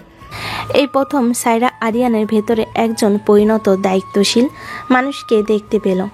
আরিয়ান প্রসঙ্গ পাল্টানোর জন্য বলল, আমার গল্প তো শুনলেন, এবার আপনারটা বলুন। আপনি তো সবসময় টপার, আপনার জীবনে তো কোনো হতাশা থাকারই কথা নয়। আপনার তো জীবনটা একেবারে পারফেক্ট, তাই না? আরিয়ান এই প্রশ্নে সাইরার মুখটাও একটু মিলান হয়ে গেল। সে লেকের পানির দিকে তাকিয়ে শান্ত গলায় বলল। কথাগুলো বলে সাইরা চুপ হয়ে গেল। লেকের পাড়ের নিস্তব্ধতায় শুধু ঝিঝি পোকার ডাক শোনা যাচ্ছে। আরিয়ানও চুপচাপ তার পাশে বসে রইল। সে বুঝতে পারছিল এই কঠিন অহংকারী খোলসের আড়ালে মেয়েটা কতটা একা। কিছুক্ষণ পর আরিয়ান খুব নরম গলায় বলল, আপনি একা নন সাইরা আপু। আজ থেকে আমিও আপনার বন্ধু। আপনার যখনই মন খারাপ হবে, যখনই একা লাগবে, যখনই মনে হবে আপনার কথা শোনার মতো কেউ নেই, তখন শুধু এই ডানপিটে জুনিয়রটাকে একটা কল দেবেন। আমি ফুচকা নিয়ে হাজির হয়ে যাব। তার এই আন্তরিক কথায় সাইরার চোখ দুটো ভিজে উঠল। সে তার দিকে তাকিয়ে মৃদু হাসল। সে হাসিতে কোনো অহংকার ছিল না, ছিল শুধু একরাশ কৃতজ্ঞতা আর নির্ভরতা। সেই সন্ধ্যায় লেকের পাড়ের ওই বেঞ্চিটায় বসে দুটো ভিন্ন মেরুর মানুষ প্রথমবার একে অপরের মনে খুব কাছাকাছি এসে পৌঁছালো। এরপর কেটে গেছে প্রায় 2 মাস। তাদের ফাইনাল পরীক্ষা শেষ হয়েছে, রেজাল্টও বেরিয়ে গেছে। ছুটির দিনগুলোতে আরিয়ানের সাথে স্যারের বন্ধুত্বটাও আরও গভীর হয়েছে। আর এখন তাদের মধ্যে সিনিয়র জুনিয়রের সেই দেওয়ালটা নেই। তারা এখন একে অপরের সবচেয়ে কাছের বন্ধু।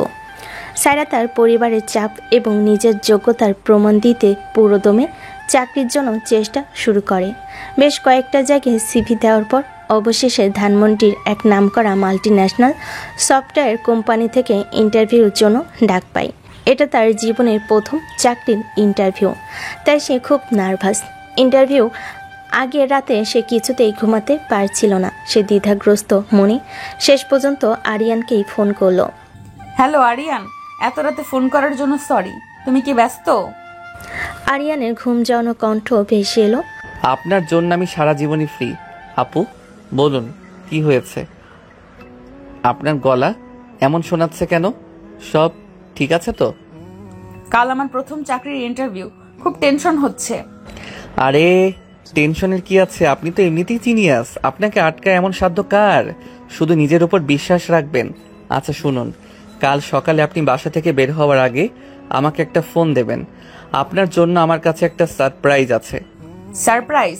জি, এখন ফোন রাখুন, কাল সামনাসামনি কথা বলবো। পরের দিন সকালে সাইরা বাসা থেকে বের হতেই দেখল আরিয়ান তার বাসার গেটের সামনে বাইক নিয়ে দাঁড়িয়ে আছে। সাইরা অবাক হয়ে বলল, তুমি এখানে? আমি তো তোমাকে ফোনই করিনি এখনো।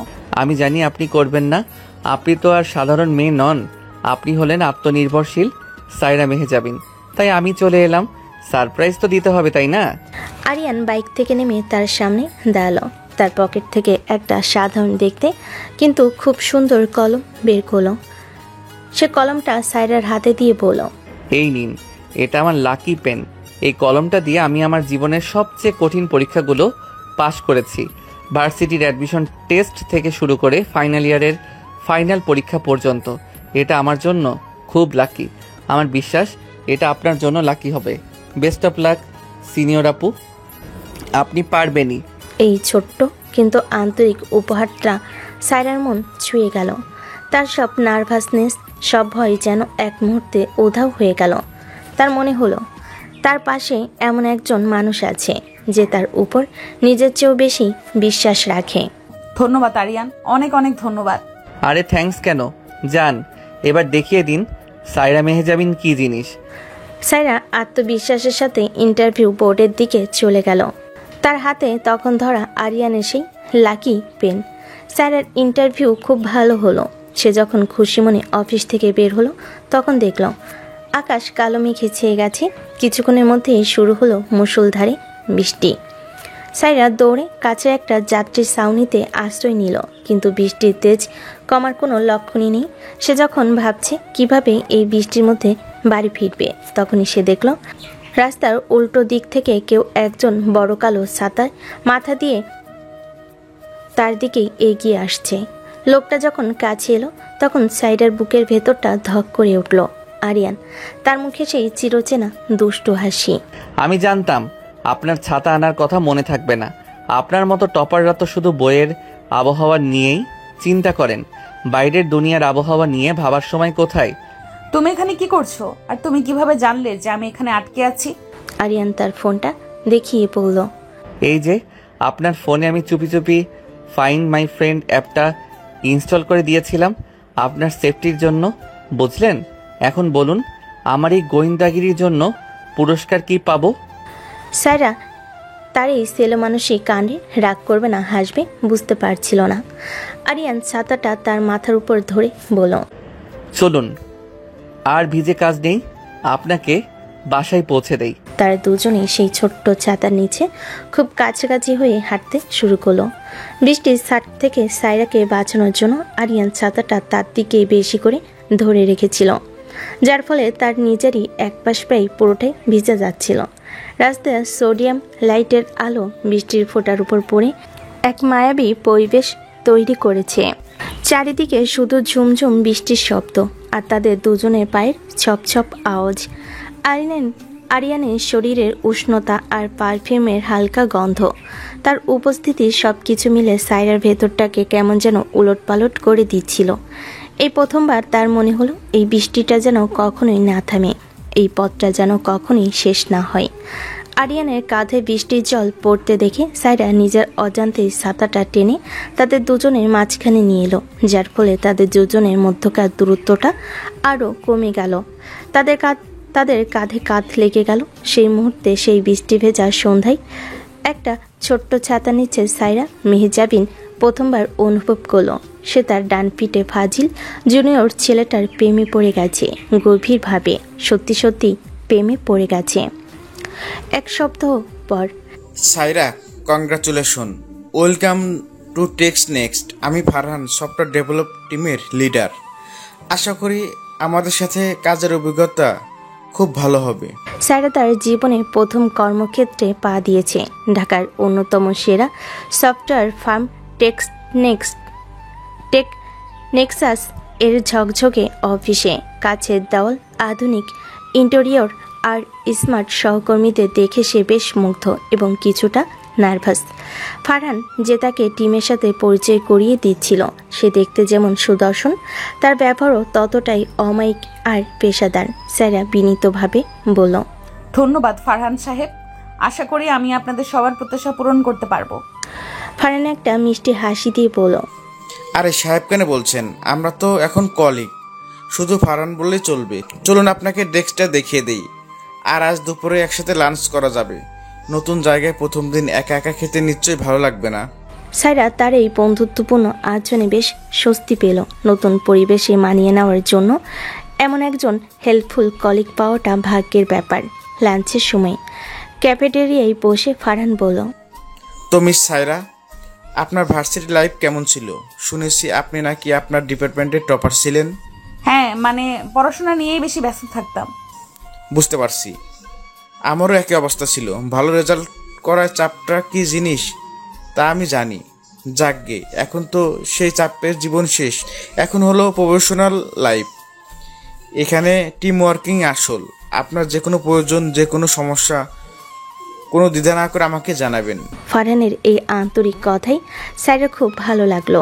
দ্বিতীয় সপ্তাহ কাজের চাপ বাড়ার সাথে সাথে সাইরা তার মেধা দেখানোর সুযোগ পেল। একটা জটিল প্রজেক্টের কোডিংয়ে বাগ খুঁজে বের করতে যখন পুরো টিম হিমশিম খাচ্ছিল, তখন সাইরা তার অসাধারণ দক্ষতা দিয়ে কয়েক ঘন্টার মধ্যেই সমস্যার সমাধানটা করে ফেলল। ফারহান সবার সামনে তার প্রশংসা করল। ব্রিলিয়েন্ট সাইরা, সিম্পলি ব্রিলিয়েন্ট। আমি জানতাম আপনি পারবেন।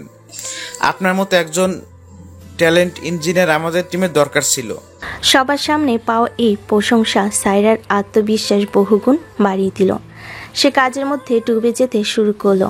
অফিসের ব্যস্ততায় আরিয়ানের সাথে তার যোগাযোগ ধীরে ধীরে কমতে শুরু করলো। আগে যেখানে দিনে 10 বার কথা হতো, সেখানে এখন কাজের ফাঁকে 1-2বারের বেশি ফোন করা হয়ে ওঠে না। সাইরা একদিন লাঞ্চের ফাঁকে আরিয়ানকে ফোন করে জিজ্ঞেস করলো, কি করছো? এই তো ক্লাসে বসে বোর হচ্ছি। তুমি কি করো? তোমার বস কি খুব পচা? তোমাকে দিয়ে কি শুধু কফি বানাই নাকি কোনো কাজও করতে দেয়? সাইরা হাসতে হাসতে বলল, আরে না, আমার টিম লিড খুব ভালো মানুষ, খুব হেল্পফুল। তাই নাকি? আমার চেয়েও বেশি হেল্পফুল?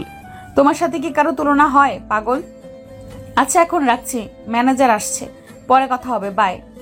বলে সাইরা ফোনটা কেটে দিল। তৃতীয় সপ্তাহ ফারহানের সাহায্য এবং বন্ধুত্বপূর্ণ আচরণ ধীরে ধীরে বাড়ছিল। সে প্রায় দিনই সাইরার জন্য অপেক্ষা করত, একসাথে অফিস থেকে বের হতো, মাঝে মাঝে কফি শপে বসে প্রজেক্ট নিয়ে আলোচনা করত। সাইরা ব্যাপারটাকে স্বাভাবিক কলিগের সম্পর্ক এবং বন্ধুত্ব হিসাবেই দেখছিল। সে তার নতুন এই বন্ধুকে নিয়ে আরিয়ানের সাথে কথাও বলতো, কিন্তু সে জানতো না ফারহানের মনে অন্য কিছু চলছে। সে সাইরার প্রতি দুর্বল হতে শুরু করেছে এবং কৌশলে তাদের এই বন্ধুত্বকে সবার সামনে অন্যভাবে উপস্থাপন করার চেষ্টা করছে। সাইরা, এদিকে তাকাও তো, একটা সেলফি তুলি। লাঞ্চের সময় অফিসের রুপটপ ক্যাফেটেরিয়ায় বসেছিল তারা। ফারহানের কথায় সাইরা কিছু বোঝার আগে সে ফোনের ক্যামেরা অন করে ফেলল। আরে কি করছো? আমার ছবি তুলতে একদম ভালো লাগে না, আমি খুব আনফটোজেনিক। কে বলেছে? তুমি তো খুবই ফটোজেনিক। প্লিজ একটা মাত্র।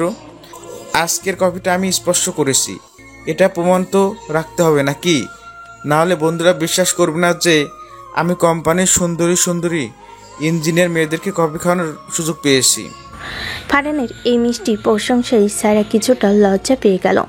সে আর না করতে পারল না। সে হালকা হাসতেই ফারহান ক্লিক করে ছবিটা তুলে নিল।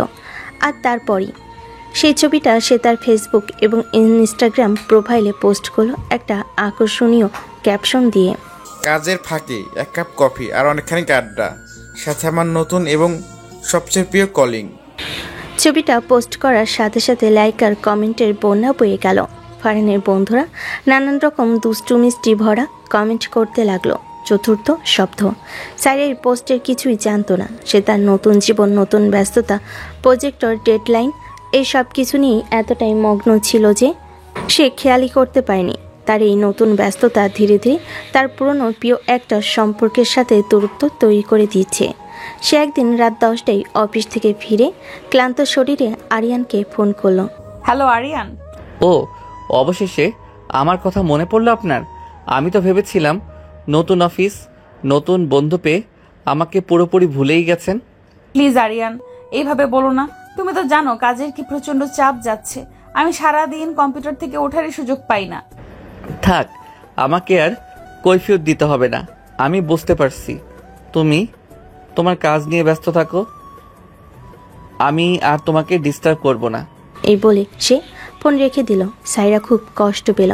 সে বুঝতে পারছিল আরিয়ান তাকে ভুল বুঝছে, কিন্তু অফিসের চাপ সামলে নতুন পরিবেশের সাথে মানিয়ে নিয়ে সে আরিয়ানকে আগের মতো সময় দিতে পারছিল না। এটাই ছিল বাস্তবতা। সে ভাবতো আর কিছুদিন যাক, প্রজেক্টটা শেষ হলে সে আরিয়ানকে নিয়ে কোথাও ঘুরতে যাবে, সব ঠিক করে নেবে। কিন্তু তার আগে ফারহানের সেই ফেসবুক পোস্টটা আরিয়ানের চোখে পড়ে গেল, যা তাদের সম্পর্কের মধ্যে জমে থাকা দূরত্বের বরফটাকে ভেঙে না দিয়ে বরং আরও কঠিন আর দুর্ভেদ্য করে তুলল। কিরে আরিয়ান, মন খারাপ করে একা একা বসে কি দেখছিস ফোনে? ভার্সিটির ক্যাফেটেরিয়ায় বসে রাফি আরিয়ানের পাশে বসে জিজ্ঞেস করলো।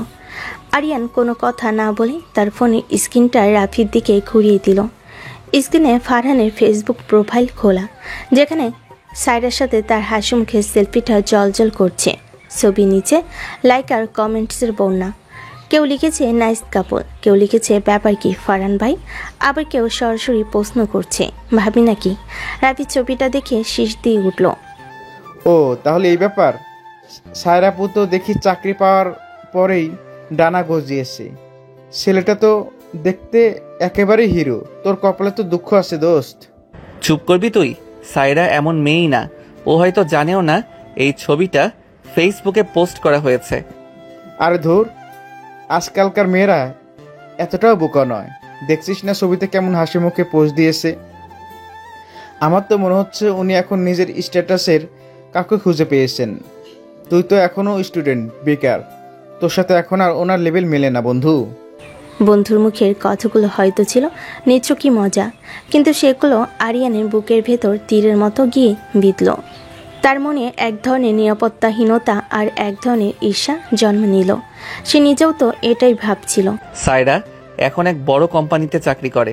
তার চারপাশে কত স্মার্ট সফল মানুষ, আর আমি তো এখনো ভার্সিটির গণ্ডি পেরোতে পারিনি। আমার কোনো ভবিষ্যৎ নেই, কোনো নিশ্চয়তা নেই। সাইরা কেন আমার জন্য অপেক্ষা করবে? এই ভুল বোঝাবুঝি, এই নিরাপত্তাহীনতা তাকে ধীরে ধীরে বিষণ্ণ করে তুলল। সে সাইরাকে সন্দেহ করতে শুরু করলো। সেই রাতে সাইরা অফিস থেকে ফিরে আরিয়ানকে ফোন করলো। হ্যালো আরিয়ান, কি খবর তোমার? সারাদিন একবারও ফোন করলে না যে? ব্যস্ত ছিলাম। আরিয়ানের কণ্ঠস্বর ছিল অস্বাভাবিক রকম ঠান্ডা আর সংক্ষিপ্ত। ও, আমি ভাবলাম তোমার সাথে একটু কথা বলি, অফিসের কাজ। তোমার তো এখন কথা বলার জন্য নতুন অনেক বন্ধু হয়েছে, তাই না? আমার সাথে কথা না বললেও তোমার চলে যাবে। কি সব বলছো এসব আরিয়ান? আমার আবার নতুন বন্ধু কে হলো? কেন? ওই যে তোমার অফিসের সুদর্শন টিম লিডার ফারহান সাহেব, যার সাথে আজকাল তোমার খুব কফি খাওয়া হচ্ছে, সেলফি তোলা হচ্ছে। এবার সাইরা ব্যাপারটা বুঝতে পারলো। ও, তাহলে তুমি ওই ফেসবুক পোস্টটা দেখেছো? আরে ও তো আমার কলিগ, আমার জাস্ট ফ্রেন্ড। ফ্রেন্ডস? এই জাস্ট ফ্রেন্ডস দিয়েই তো সবকিছু শুরু হয়, তাই না সাইরা? যাকগে, ভালোই করেছো। তোমার লাইফে আমার মতো একজন বেকারের কোনো জায়গা হওয়াই উচিত নয়। তুমি তোমার নতুন জীবন, নতুন বন্ধুদের নিয়ে ভালো থাকো। আমাকে আর ফোন করে বিরক্ত করো না। আমরা জাস্ট ফ্রেন্ড। আরিয়ান, আমার কথা তো শোনো। তার কথা শেষ হওয়ার আগেই আরিয়ান ফোনটা কেটে দিল। এরপর থেকে সে সত্যি সাইরাকে এড়িয়ে চলতে শুরু করলো। সাইরা বারবার ফোন করতো, মেসেজ পাঠাতো, কিন্তু আরিয়ান হয় ফোন ধরতো না, নয়তো ক্লাসে আসি, ব্যস্ত আছি বলে ফোন রেখে দিত। সাইরা কিছুই বুঝতে পারছিল না কেন আরিয়ান হঠাৎ করে তার সাথে এমন অদ্ভুত আচরণ করছে। যে ছেলেটা কিছুদিন আগেও আমার জন্য সব কিছু করতে পারতো, সে আজ আমার ছায়াও মারাতে চাইছে না।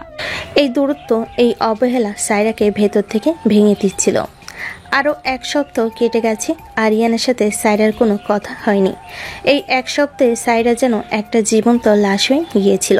তার কাজে মন বসছিল না, খাওয়া দাওয়া প্রায় ছেড়ে দিয়েছিল। ফারহান তার এই অবস্থা দেখে বারবার কারণ জিজ্ঞেস করলেও সে কিছুই বলতে পারেনি।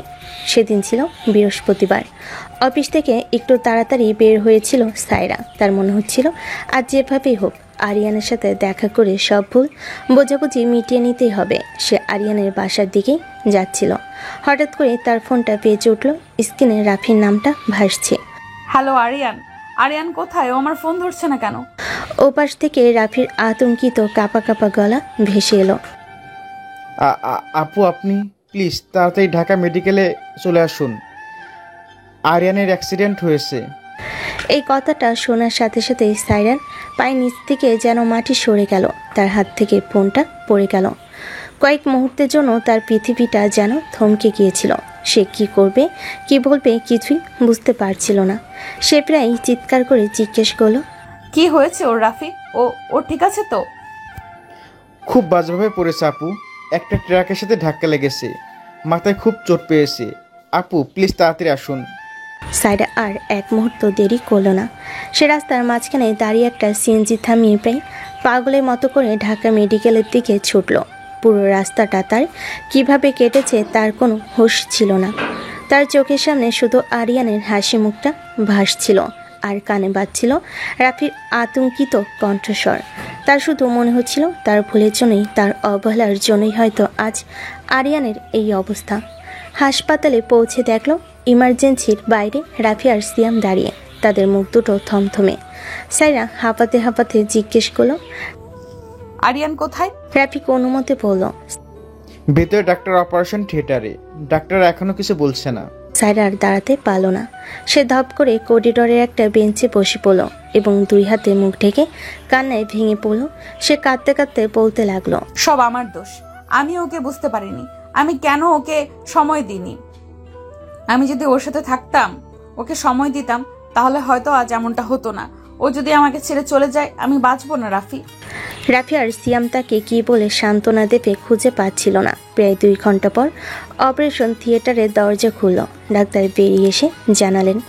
ডাক্তারের কথা শুনে সাইরার শরীরে যেন প্রাণ ফিরে এলো। সে যখন আরিয়ানের কেবিনের দিকে এগোতে যাবে, ঠিক তখনই সে দেখল করিডোরের অন্য প্রান্ত দিয়ে এক মধ্যবয়স্ক দম্পতি এবং একটি তরুণী প্রায় দৌড়ে এদিকেই আসছেন। তাদের চোখে মুখে রাজ্যের আতঙ্ক। রাফি তাদের দিকে এগিয়ে গেল। Uncle aunty.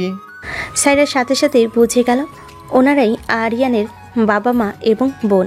সে কী করবে বুঝতে না পেরে দ্রুত পাশের একটা পিলারের আড়ালে লুকিয়ে পড়ল। সে কোন মুখে তাদের সামনে দাঁড়াবে? তারা তো তাকে চেনো না। যদি তারা তাকে তাদের ছেলের এই অবস্থার জন্য দায়ী করে। আরিয়ানের মা মিসেস ফারজানা রাফিকে ডেকে কান্নায় ভেঙে পড়লেন। আমার বাবাটা কই রাফি? ও ঠিক আছে তো? ওর কিছু হলে তো আমি বাঁচবো না। শান্ত হন আন্টি, আল্লাহর রহমত আরিয়ান এখন বিপদমুক্ত। শ্যাম আরিয়ানের বাবা মিস্টার কামালকে আশ্বস্ত করে বলল, ডাক্তার বলেছেন ভয়ের কিছু নেই। কিভাবে অ্যাক্সিডেন্টটা হলো? আমরা ঠিক জানি না আঙ্কেল। ওর নাকি মন মেজাজ কিছুদিন ধরেই ভালো ছিল না। খুব আনমনা হয়ে বাইক চালাচ্ছিল হয়তো। এই কথাগুলো পিলারের আড়াল থেকে স্যারের বুকে তীরের মতো বিঁধল। তার অপরাধবোধ তাকে আরও বেশি করে আঁকড়ে ধরল। কিছুক্ষণ পর ডাক্তার এসে আরিয়ানের বাবা মাকে তার কেবিনে ডেকে নিয়ে গেলেন।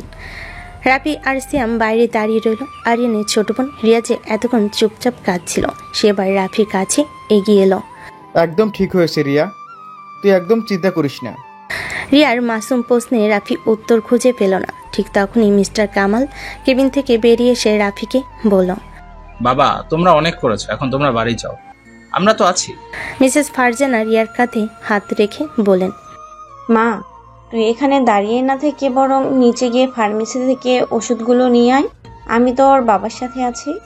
রিয়া প্রেসক্রিপশনটা নিয়ে বেরিয়ে যেতে সাইরা সুযোগটা কাজে লাগালো। সে পিলারের আড়াল থেকে বেরিয়ে দ্রুত আরিয়ানের কেবিনের দিকে এগিয়ে গেল, যেখানে তখন শুধু আরিয়ানের মা আর বাবা ছিলেন। কিন্তু দরজার কাছে পৌঁছানোর আগেই সে দেখল একজন নার্স এসে মিস্টার কামাল ডাক্তারের সাথে দেখা করার জন্য ডেকে নিয়ে গেল। কেবিনে শুধু আরিয়ানের মা একা। সাইরা আবার থমকে গেল। সে যখন ভাবছিল কি করবে, তখন সে দেখল রিয়া ওষুধ নিয়ে ফিরে এসেছে। মিসেস ফারজানা মেয়ের কথায় রাজি হলেন। তিনি বেরিয়ে যেতে কেবিনে শুধু অবচেতন আরিয়ান আর তার বোন রিয়া রয়ে গেল। সাইরা আর অপেক্ষা করতে পারল না। সে ধীরে ধীরে কেবিনের ভেতর ঢুকলো। রিয়া তাকে দেখে অবাক হয়ে গেল। সাইরা কিছু না বলে ইশারায় তাকে চুপ থাকতে বলল। তারপর সে আরিয়ানের বেডের পাশে রাখা চেয়ারটায় গিয়ে বসলো। আরিয়ানের মাথায় ব্যান্ডেজ, হাতে স্যালাইন লাগানো। সে অচেতন অবস্থায় ঘুমিয়ে আছে। সাইরা তার একটা হাত তার দুই হাতের মধ্যে তুলে নিয়ে দুই হাতের মধ্যে তুলে নিল। সে হাতে আলতো করে চুমু খেয়ে ফিসফিস করে বলতে লাগলো, কেন এমন করছো তুমি আরিয়ান? কেন আমাকে এতটা কষ্ট দিচ্ছ? কেন আমাকে এড়িয়ে চলছো? আমি ফোন করলে ধরো না কেন? তুমি কি জানো না তোমাকে ছাড়া আমার এক মুহূর্ত ভালো লাগে না? অফিসের ওই বড় বড় বিল্ডিং, দামি দামি ফার্নিচার, সব কিছুই আমার কাছে অর্থহীন মনে হয় যখন তুমি আমার সাথে কথা বলো না। তার চোখের জল টপ টপ করে আরিয়ানের হাতে উপর পড়ছিল। আমি জানি তুমি আমাকে ভুল বুঝেছো, কিন্তু আমি তোমাকে ছাড়া আর কাউকে নিয়ে ভাবতেও পারি না আরিয়ান। ওই ফারহান বা অন্য কেউ আমার জীবনে কেউই আমার জায়গা নিতে পারবে না। আমার জীবনে কেউই তোমার জায়গা নিতে পারবে না। তুমি আমার জুনিয়র হতে পারো, তোমার হয়তো এখনো চাকরি নেই, কিন্তু আমার জীবনে তোমার চেয়ে বেশি মূল্যবান আর কিছুই নেই। প্লিজ চোখ খোলো আরিয়ান, আমার সাথে কথা বলো। আমি তোমাকে ছাড়া বাঁচবো না আরিয়ান। কথাটা সে আর শেষ করতে পারল না। কানে তার গলা বুঝে এলো। দরজার আড়ালে দাঁড়িয়ে রিয়া নিঃশব্দে তার ভাইয়ের জন্য এই অচেনা মেয়েটার ভালোবাসা আর আরতি দেখছিল। তার চোখ দুটো জলে ভরে উঠল। সে বুঝতে পারল তার ভাইয়ের মন খারাপের কারণটা আর কেউ নয়, এই মায়াবতী মেয়েটাই। গভীর রাতে হাসপাতালে কেবিনে নিস্তব্ধতার মধ্যে আরিয়ানের জ্ঞান ফিরল। সে চোখ মেলে প্রথমে ঝাপসা দেখল, তারপর ধীরে ধীরে তার দৃষ্টি পরিষ্কার হলো। সে দেখল সায়রা তার হাতটা ধরে তার বেডের পাশে মাথা রেখে ঘুমিয়ে পড়েছে। তার পাশে অন্য একটা চেয়ারে তার বোন রিয়াও ঘুমিয়ে আছে। এই দৃশ্যটা দেখে আরিয়ানের বুকের ভেতরটা মোচড় দিয়ে উঠল। তার সব রাগ, সব অভিমান, সব ভুল বোঝাবুঝি এক মুহূর্তে উধাও হয়ে গেল। সে বুঝতে পারল সে কত বড় একটা ভুল করতে চলেছিল। সে তার অন্য হাতটা দিয়ে আলতো করে সাইরার মাথায় হাত বোলাতে লাগলো। তার স্পর্শে সাইরার ঘুম ভেঙে গেল। সে ধর্মর করে উঠে বসলো। আরিয়ান, তোমার জ্ঞান ফিরেছে? তুমি ঠিক আছো তো? তোমার কি খুব কষ্ট হচ্ছে? আমি ডাক্তারকে ডাকবো? আরিয়ানের কণ্ঠস্বর ছিল খুবই দুর্বল। আমি ঠিক আছি সাইরা। মিথ্যা কথা বলবে না, তোমার কিছুই ঠিক নেই, সব আমার জন্য হয়েছে। আরিয়ান তার হাতটা আরো শক্ত করে ধরল। না, তোমার কোনো দোষ নেই, সব দোষ আমার। আমি খুব বোকার মতো কাজ করেছি। আমি তোমাকে সন্দেহ করেছি, তোমাকে কষ্ট দিয়েছি। প্লিজ আমাকে মাফ করে দাও সাইরা। সাইরা কাঁদতে কাঁদতে বলল, আমি তোমাকে মাফ করব কি আরিয়ান? দোষ তো আমারই উচিত ছিল তোমাকে সবকিছু খুলে বলার, তোমাকে সময় দেওয়ার। আমি ভেবেছিলাম তুমি হয়তো আমাকে ভুলে গেছো, নতুন কাউকে। সাইরা তার মুখে আলতো করে আঙ্গুল রেখে তাকে থামিয়ে দিল। চুপ, একদম চুপ, একটাও বাজে কথা বলবে না। সে আরিয়ানের চোখের দিকে সরাসরি তাকালো।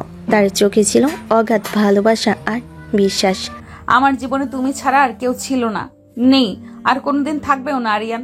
তুমি কি এটা বোঝো না? পাশের চেয়ারে রিয়া ঘুমের ভান করে চোখ শক্ত করে রেখেছিল, কিন্তু তার ঠোঁটের কোণে ছিল এক চিলতে হাসি। সে তার ভাইয়ের ভালোবাসার গল্পের প্রথম এবং নীরব সাক্ষী হয়ে রইল। আরিয়ান ফিসফিস করে বলল, আমি তোমাকে ভালোবাসি সাইরা। আমিও তোমাকে ভালোবাসি আমার ডানপিটি জুনিয়র। সাইরা হাসতে হাসতে বলল, যদিও তার গালবে তখনও জলের ধারা বইছে। সেই হাসপাতালে কেবিনে দুটো মন আজ তাদের সব ভুল বোঝাবুঝি, সব দ্বিধা দূর করে এক হয়ে গেল। আর তাদের এই পবিত্র মুহূর্তের সাক্ষী হয়ে রইল এক বোনের নিঃস্বার্থ ভালোবাসা। হাসপাতাল থেকে ছাড়া পাওয়ার প্রায় 2 সপ্তাহ পর আরিয়ানের মাথার ব্যান্ডেজ খোলা হয়েছে, কিন্তু হাতে এখনও প্লাস্টার। এই 2 সপ্তাহে সাইরা এক মুহূর্তের জন্য তাকে একা চায়নি। প্রতিদিন নিয়ম করে তার বাসায় যাওয়া, তার সেবা করা, তার বোন রিয়ার সাথে মিলে তাকে জোর করে তেতো ওষুধ খাওয়ানো, সব মিলিয়ে সে যেন আরিয়ানের পরিবারের একজন সদস্য হয়ে গিয়েছে। আরিয়ানের বাবা মা, বিশেষ করে তার বোন রিয়া, সাইরার এই আন্তরিকতায় মুগ্ধ। সে ভার্সিটির বড় বোন আর ভালো বান্ধবী হিসেবে পরিচয় দিয়েছে। সেদিন সন্ধ্যায় আরিয়ানদের বাসায় ড্রয়িং রুমে সবাই মিলে চা খাচ্ছিল। সাইরা মিসেস ফারজানার দিকে তাকিয়ে বলল, আন্টি, আপনার হাতের চায়ের কোনো তুলনা হয় না। ধুর পাগলি মেয়ে, তোর হাতের রান্নার কাছে আমার চা তো কিছুই না। সেদিন যে মুরগির রেজালাটা রান্না করে এনেছিলি, তার স্বাদ এখনো মুখে লেগে আছে। মিস্টার কামাল পেপার থেকে মুখ তুলে বললেন, মা, তোমার বাবা মায়ের সাথে আমাদের একবার দেখা করা দরকার। যে মেয়েটা আমার ছেলের জন্য এতটা করলো, তার পরিবারকে তো একটা ধন্যবাদ জানানো উচিত। এই কথাই সাইরা আর আরিয়ান একে অপরের দিকে তাকালো। তারা বুঝতে পারলো এখন আর দেরি করার কোনো মানে হয় না।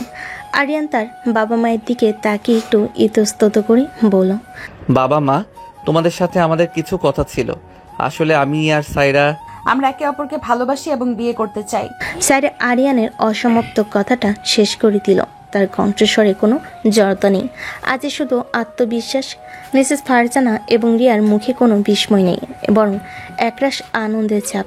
তারা হয়তো এটাই শোনার জন্য অপেক্ষা করছিলেন। কিন্তু মিস্টার কামালের কপালে চিন্তার ভাঁজ পড়ল। তিনি শান্ত গলায় বলেন, আমি সবটাই অনুমান করতে পেরেছিলাম। তোমাদের দুজনের চোখের দিকে তাকালেই বোঝা যায় সায়রা মেয়ে হিসেবে অসাধারণ, এতে কোনো সন্দেহ নেই। কিন্তু বাবা, ওর পরিবার কি তোমাকে মেনে নেবে? তুমি তো এখনো ছাত্র, তোমার কোনো আয় রোজগার নেই। আর সায়রা তোমার চেয়ে বয়সেও বড়, পড়াশোনাতেও সিনিয়র। সমাজ, আত্মীয় স্বজন। আরিয়ান তার বাবার হাত ধরে বলল, আমি কোনো সমাজ বা আত্মীয় স্বজনের কথা শুনতে চাই না বাবা। আমি শুধু জানি আমি সাইরাকে ভালোবাসি। আর আয় রোজগারের কথা বলছো?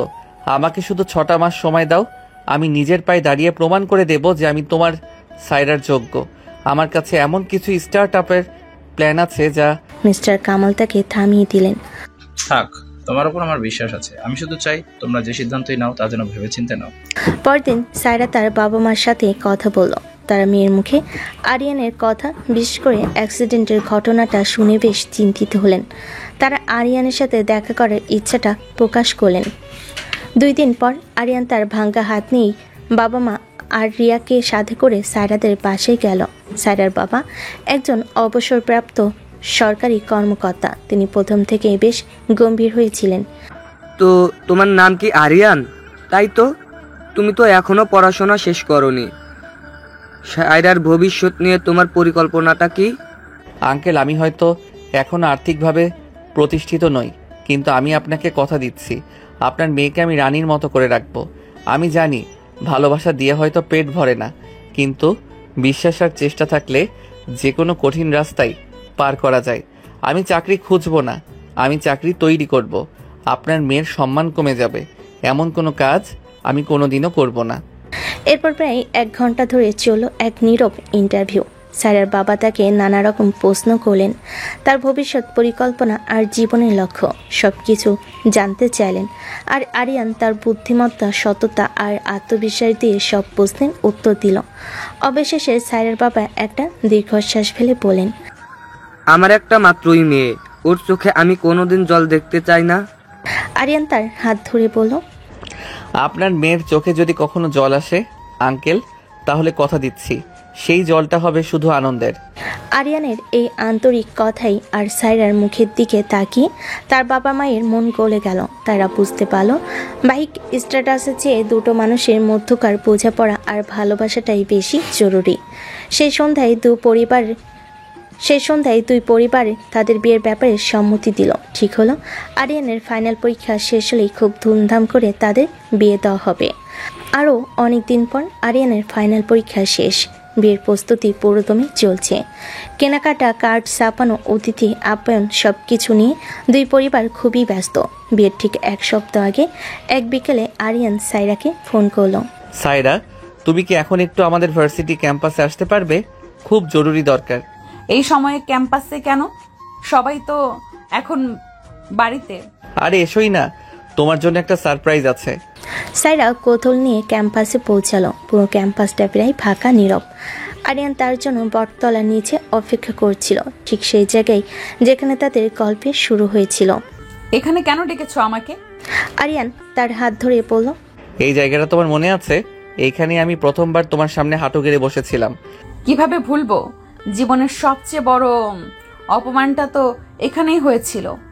আজ সেই অপমানের ঋণ শোধ করতে এসেছি। এই বলে সে আবার সাইরার সামনে হাঁটু গেড়ে বসল, কিন্তু এবার তার হাতে কোনো সস্তা ভাঙ্গা প্লাস্টিকের গোলাপ নেই, আছে একটা ভেলভেটের বাক্স।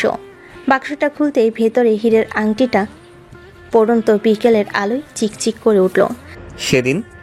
সেদিন আমার হাঁটু গেড়ে বসাটা ছিল একটা ছেলে মানুষই, একটা চ্যালেঞ্জ জেতার চেষ্টা। আমার কথায় কোনো আন্তরিকতা ছিল না, ছিল শুধু বন্ধুদের সামনে হিরো হওয়ার লোভ। আর তুমি ঠিকই করেছিলে, তুমি আমার সেই মেকি ভালোবাসার গোলাপকে পায়ের নিচে পিষে দিয়েছিলে, কারণ তুমি সত্যিকারের ভালোবাসার যোগ্য। সে সাইরার চোখের দিকে তাকালো। আর আজ আমি আবার তোমার সামনে হাঁটু গেড়ে বসেছি, কিন্তু আজ এটা কোনো চ্যালেঞ্জ নয়, কোনো ছেলে মানুষই নয়। আজ আমার হাতে যে আংটিটা আছে সেটার চেয়েও অনেক বেশি খাঁটি আমার ভালোবাসাটা।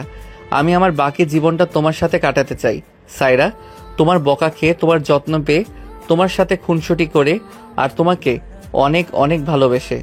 সিনিয়র আপু, তুমি কি আমার বউ হবে? সাইরার চোখ দিয়ে টপ টপ করে জল গড়িয়ে পড়ছিল। সে হাসতে হাসতে কাঁদতে কাঁদতে মাথা নেড়ে পড়ল। হব, 1000 বার হব।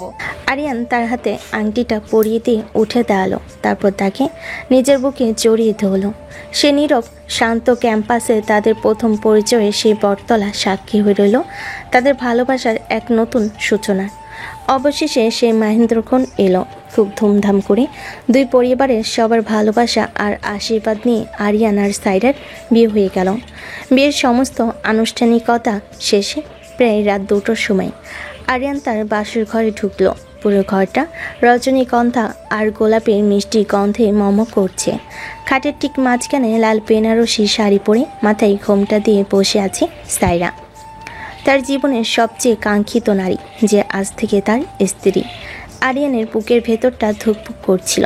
সে ধীর পায়ে এগিয়ে গিয়ে খাটের পাশে বসলো, তারপর আলতো করে সাইরার ঘোমটাটা তুলে ধরল। ফুলের সাজার হালকা মেকআপে সাইরাকে এতটাই সুন্দর লাগছিল যে আরিয়ান যেন তার চোখের পলক ফেলতে ভুলে গেল।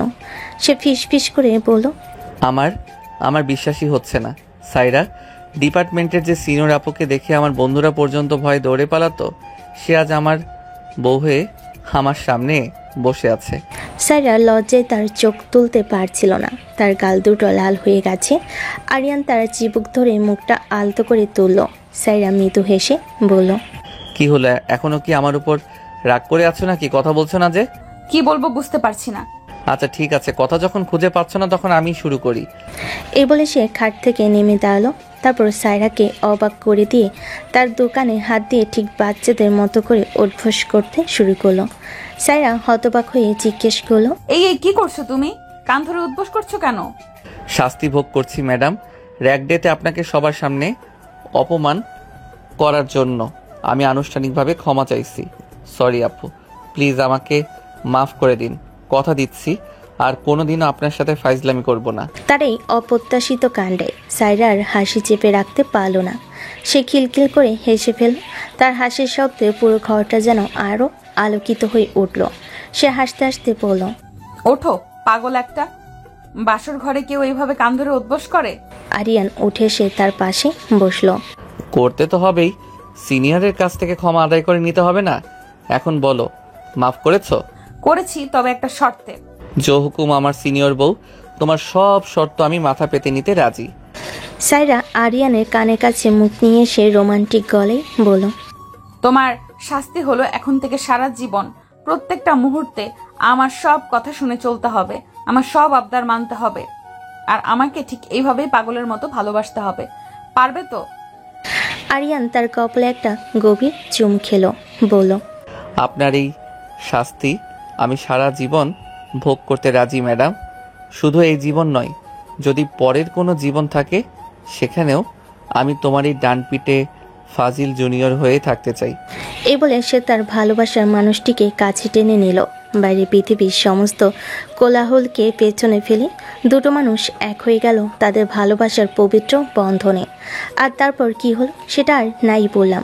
দর্শক, আপনারা যদি বুঝে না থাকেন তাহলে বিয়ে করে নিন, তাহলেই বুঝতে পারবেন